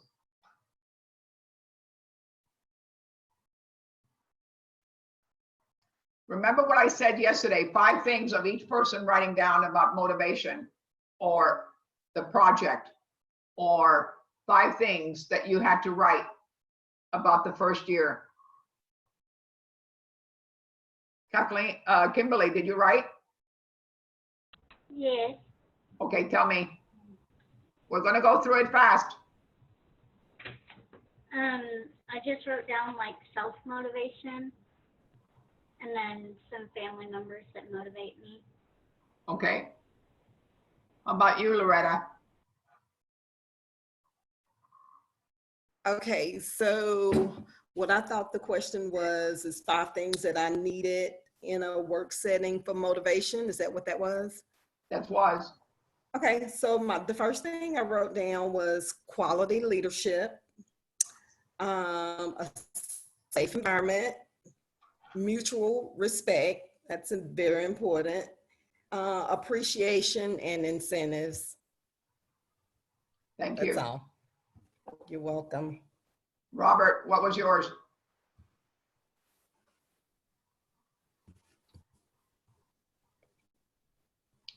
I'm sorry, Chef. I couldn't hear you. I was having interference on What my were the 5 things, your homework for yesterday? Oh, okay, hold on. I had him. I have him typed down. I just gotta look at him again now. Okay, I'll come back. I'll come back to you. I'll come back to you. All right. Randall, Yes. what were your 5 things? So the way I interpreted the question was 5 things, that you want to basically get accomplished kind of within the year. That's the way I looked at it. And yep. I was gain social media platform, obtain the equipment I need for the company, other resources, LLC, and insurance for the company, business insurance. Okay. Thank you. Mm-hmm. Jonas, can you tell me? God bless us. Yes, I am motivated by challenges and pressure, by a sense of accomplishment. Education, learning is a motivator for me. Good teamwork is a motivator that makes me want to, do more with when the people around me we're all working together. And then of course money is a motivator. Okay, thank you. How about you, Marcus?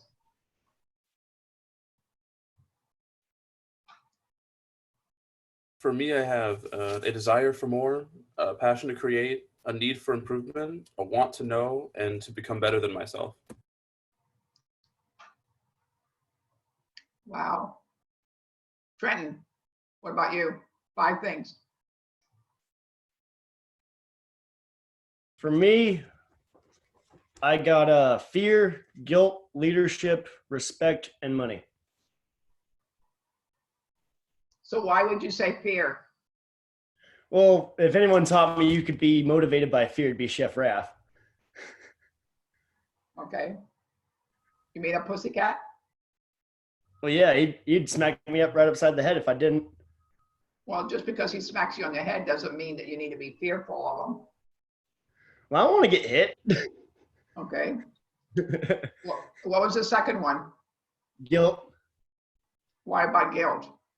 No, because they'll kind of come on, man, we need to get this done or else we're all going to be in in a shit show. So like, if you don't do your work, the AM people are gonna have to clean up your mess after you're done.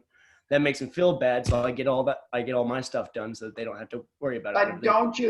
But don't you think that you really want to do it for the sake of getting it done properly, to not feel that guilty, because that's your responsibility?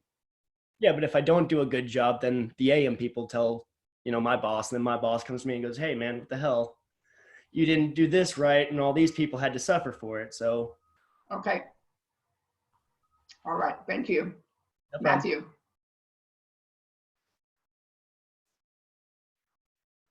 Turn on your mic. There you go. Is that better? Yeah, much better. I can hear you now. Sorry. I put mutual respect, teamwork, advancement, obviously money, and then personal growth. Personal growth. Don't we all try to aim for that? Yep. Dahlia, your 5 things. The way I interpret it, Chef, I will continue to self-motivate myself to continue to live like a healthy lifestyle, as well as self-motivate myself to gain as much culinary experience and knowledge as possible in this next year, being that I'm so young. I like the way you said, I'm so young. That's a good one. But that's a growing point too, don't you all think? Because really, you know how much advantage that is for all of you young ones? It is so great to see young people have a dream that young. Do you all get what I'm saying? Because a lot of people are not given that opportunity to make a decision that changes your life. And if you get on the ball to understand that, I saw your eyes, Matthew, to understand that, then you'll get what I'm saying. Andre, what did you write?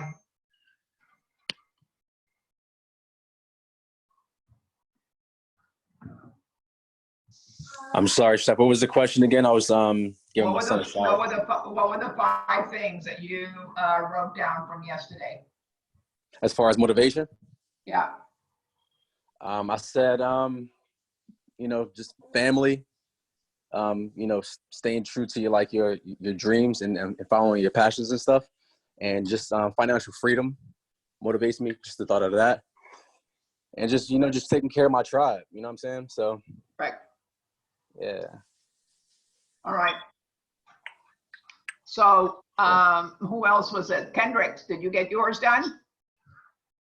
Yes, Chef, I got mine done. I put a new career always motivates me. I like challenging adventures, personal growth, money, and security.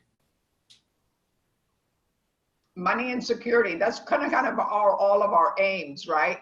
Yes. To motivate anybody. But somebody, when you make money, it is to survive. That's what we all basically need.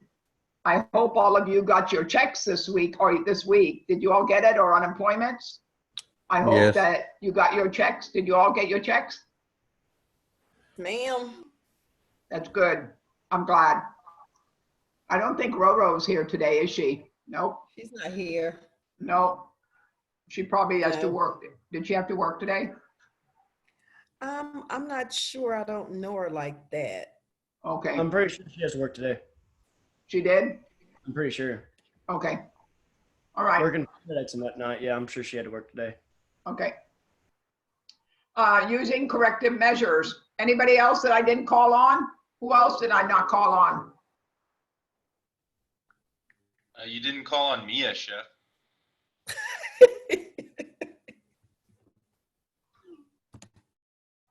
Or Gary, Chef. I know, Gary Hackett. Or Raina, Chef. No, he can't come on. He's having trouble with it. Gary's having trouble with his computer. Who else did I call? Talk to me. You got Randall up there. Oh, yeah. No, he talked. Didn't Randall talk? I know he did. Yeah. I know he did. Darn it, I missed it. Oh, you did. because I'm trying to keep up with everybody, guys. But I think I got. I Hey, think I got Chef. everybody else. Gary said, pressure, family, learning, money, and money. Okay, money and money. Okay. Yeah. We'll And do Nigel that. said, inspiration, opportunity, competition, cash, and mastery. Wow, I like the who wrote the mastering one? Nigel. Wow, I like that word, Nigel. I really do. I got to write it down.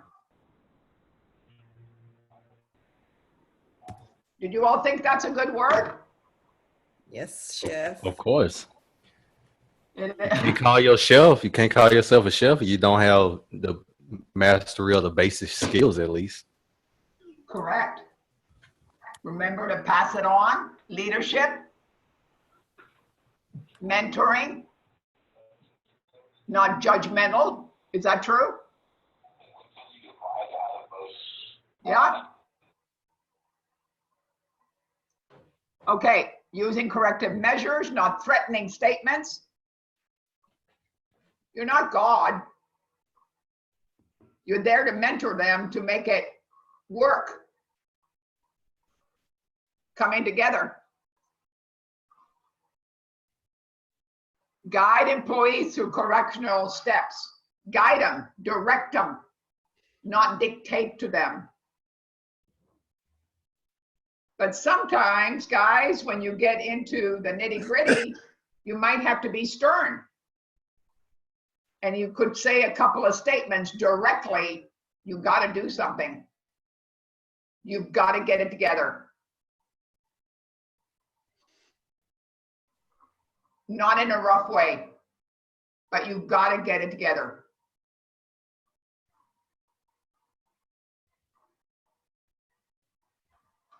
For them making poor decisions for the future, showing them how to react at the point of needing disciplinary action helps them recognize their behavior to get to the root of the problem. Getting all side stories, all the sides of the story before an end of a disciplinary meeting. Find out if there are any reasons for the behavioral issue. What is he going through or she going through? Outside problems, one-on-one. In seeking truth, you have to get both sides of the story. Walter Cronkite. Finish with a positive attitude and a positive discipline before you walk out. Direct with each other. Finish the discipline meeting with recognizing the employee's hard work and the behavior that they have shown, so the employee does not leave the discussion feeling negative and angry. So he comes back out and doesn't slam that pot again. Or say, it is what it is. Got to come out with feeling something was resolved. And a new leaf turns over.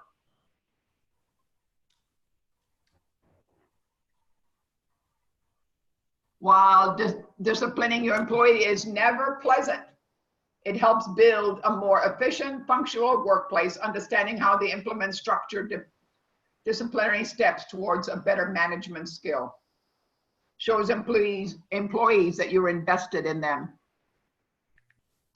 So day 11, Monday.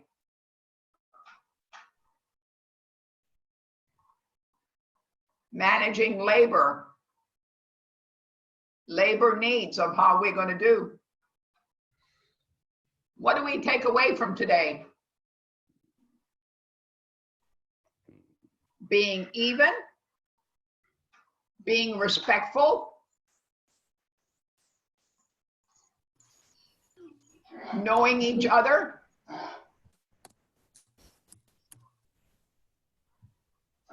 to understand,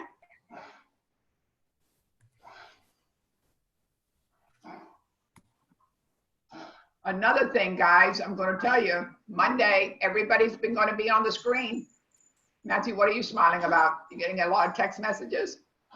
Lord, no. I get it, Matthew. I get it. No, I'm married. I don't get that stuff.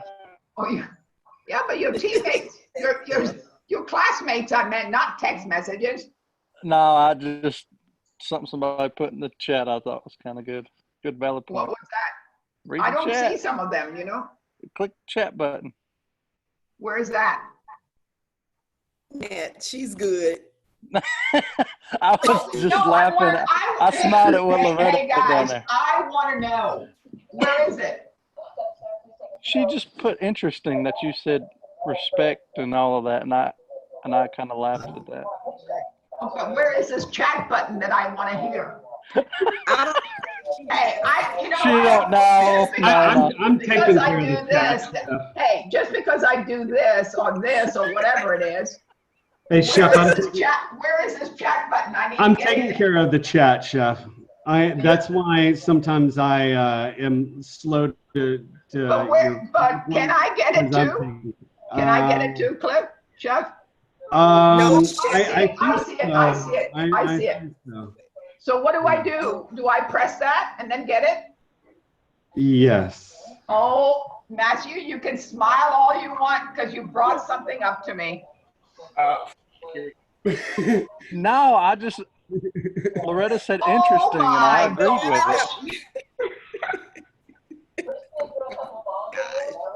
it. Guys, I'm sorry. I apologize in advance. No. And now I understand. So I know where I am at. Right?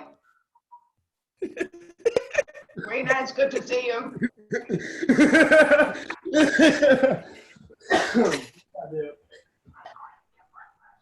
Okay, so now I know I've got that on the side also now. So, oh my gosh. But understanding what today was, right? Yeah, you can all laugh at me. That's okay. Oh gosh. So it just oh my gosh. Okay, I learned something else today, guys. It's a good thing. Every day you learn something.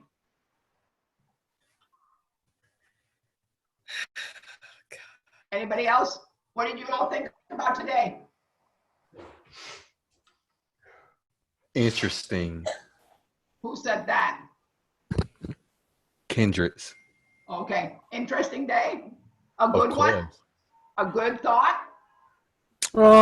Somewhat. Somewhat? Respectful? Respectability? Somewhat. Fairness? Dependable. Boy, you really thought about this, didn't you?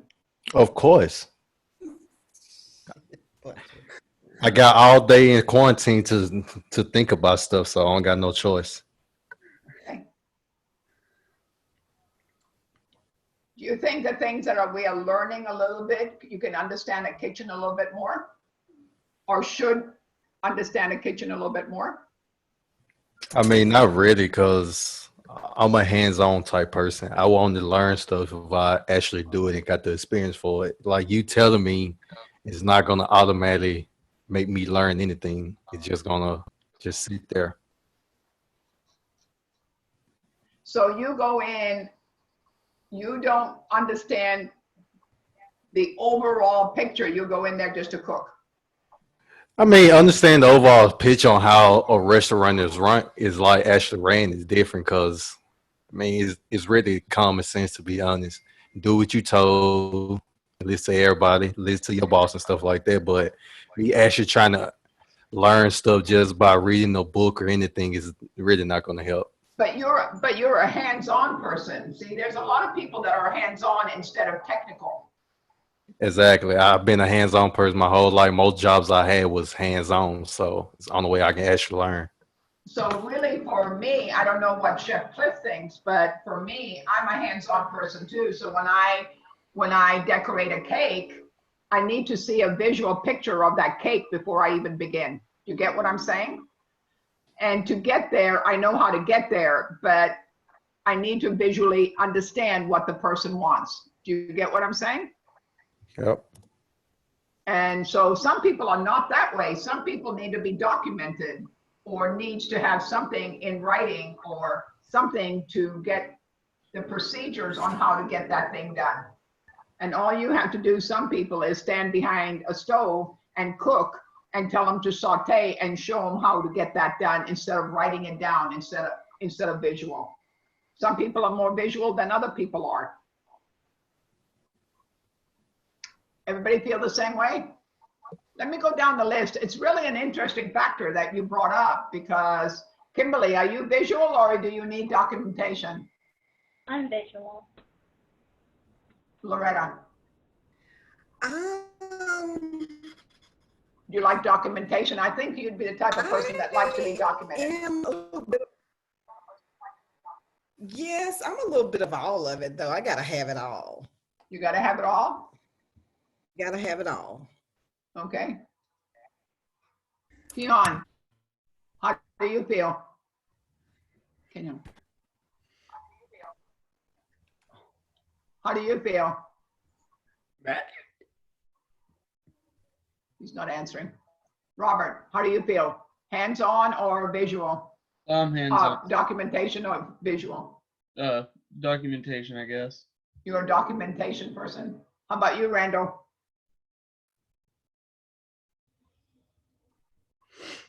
I'm sorry, what's the question? Documentation or visual? A little bit of both. It all depends on what I'm learning. It just all depends. Visual mostly, especially in the kitchen setting. Visual. Yeah. Marcus. Definitely the hands-on type. Hands-on? For sure. For sure. Andrew.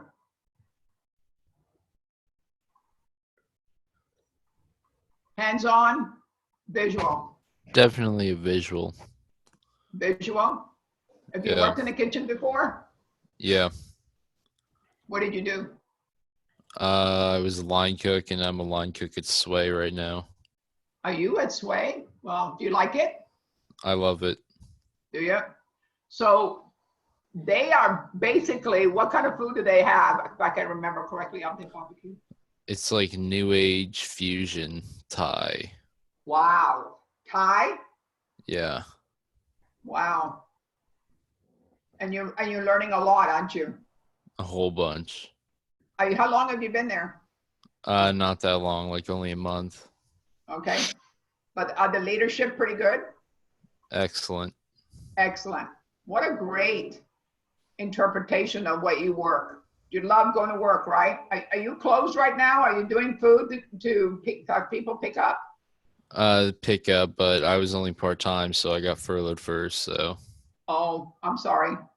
But No did you sweat. apply for, and you'll be going back probably in about 3 weeks, I would say. That's what I'm thinking. Yeah, I'm going to think by the 1st of May, if everything goes right. You know, Trevor, visual or Trenton, visual or Definitely hands-on. hands-on? Okay. By far. By far. You don't like to read a lot, do you? I'm illiterate. You know, I've never met anybody that is so down on themselves sometimes, because you're maybe sometimes a lot better than what you think. Oh, well, shucks. No, Thanks, I'm Chef. not saying that. I mean, people, you've got to take a positive attitude about yourself, because if you don't, then you've got a lot of problems. No, that's a fair point. Right. I'm sure he's joking, Chef. Say that again. I'm sure he's just joking around. Oh, I know he is. I've been around him too long. Yeah. Matthew, Yes. visual or Oh, I'm very Documentation. hands-on visual. Yeah, I don't. you're a visual person? Oh, yeah. I think the younger group, Dahlia, you're visual or documentation? I'd say I'm like a visual, hands-on learner, most definitely. Rena, what are you? I'm a hands-on. Say that again. I'm a hands-on learner. Are you a hands-on? Are you working? Are you working right now? No, I was laid off. Where were you working? I was working at Honest Mary's. Honest Mary? Mm-hmm. What do they do? It was just like healthy food choices, like farm-raised food and things like that. Really? And where is that located? It's Burnett Road. Did they have a farm? No, I'm not sure. I just know that their ingredients, like their meats and things, are like farm-raised. Okay. Are they doing food for people to come pick up? Yeah, they were doing pickups from what I know from whenever I went up there not recently, but a little while ago. Are you going to be? Are they going to call you back? No, this is permanent. Oh, is it? Hmm. Okay. Are you from Austin? No, I'm not. Where are you from? New Orleans. New Orleans. Okay. How come you got into this field? How long have you? Have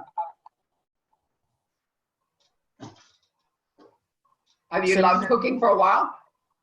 Oh yes. I have been cooking for a long time, but then when I got to high school, it was more serious, I guess, because my teacher, I accidentally got put into her class, and she made me just keep on doing it. So she was your motivator. Yes. So isn't that an important kind of factor to have a motivator? Yes, of course. Okay. Well, I'm glad you're here today. Thank you. I mean that. Thank you. So different things. Marcel. Oh, he can't come on. Sorry. Neither can Nigel. Tia. So everybody have the understanding of where we want to go and what we want to do. The responsibility of communication. The responsibility of being respectful of each other and our surrounding on the front line or anything else.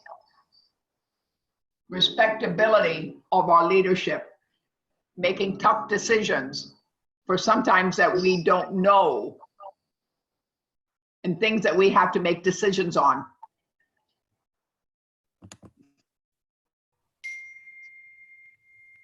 Maybe not a good factor. So all around is a picture to understand where we are.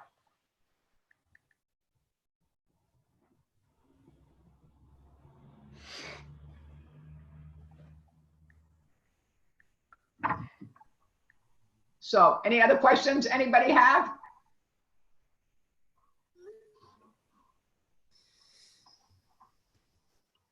Managing labor on Monday. What are we going to be doing on Monday, guys? Everybody got to be on board, right? Everybody? Yes, Chef. Understand? Sure. Of course, Chef. Okay. Anybody have any questions about this past week?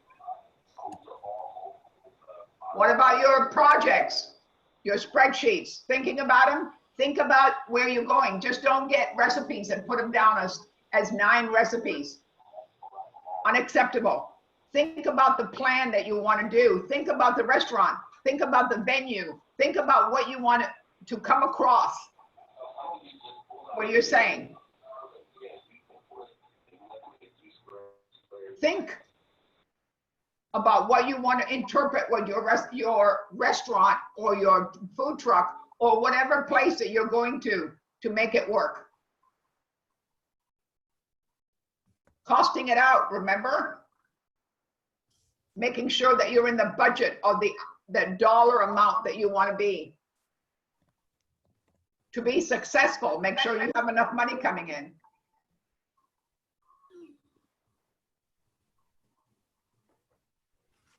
Those are the things that I want you to just not get a name down the street. Think about it, investigate it, look on a map, look on the computer to see where that restaurant you want to be, the dream spot that you want to be at.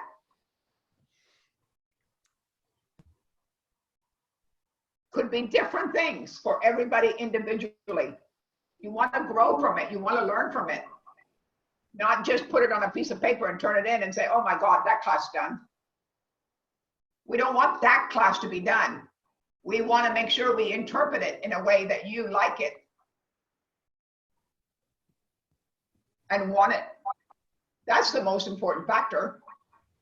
That's what you came to Restaurant Ops for, is to learn about really, I know a lot of people don't want it. They want to be hands-on and not worry about the things in the back of the house. The things in the back of the house make the kitchen run. And they hired you to work the line. They hired you to make that restaurant more popular. They hired you to make sure you get your job done. Hopefully under good leadership. Structure. And all the things that you need to run a kitchen. The structure of the place. That's the important factor.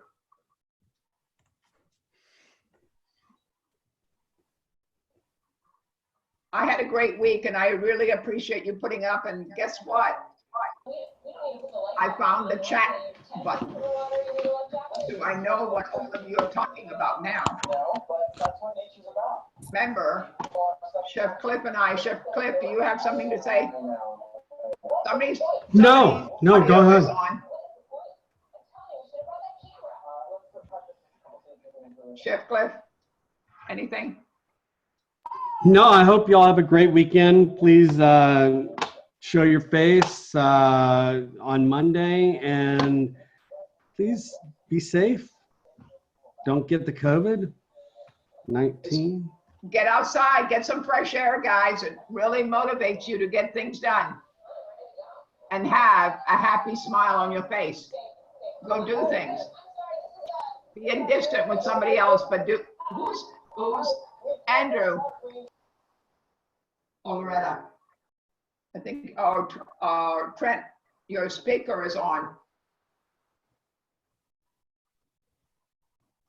But anyway, I really thank you for sharing it with Chef Cliff and myself. And make the other word think.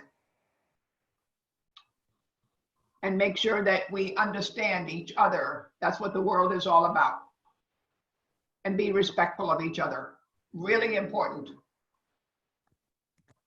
I really appreciate you taking the time. Remember, all of us on Monday on the screen. I want everybody on the screen on Monday. I'd appreciate it. Have a great, great, great weekend. God bless. Be safe. Bye. Anybody have anything to say? Bye. Bye. Bye, Delia. Bye, Matthew. Bye, Marcus. Oh, I forgot. I didn't do that. Or that. I don't know. Whatever. Thank you. Bye, guys. Y'all have a great day.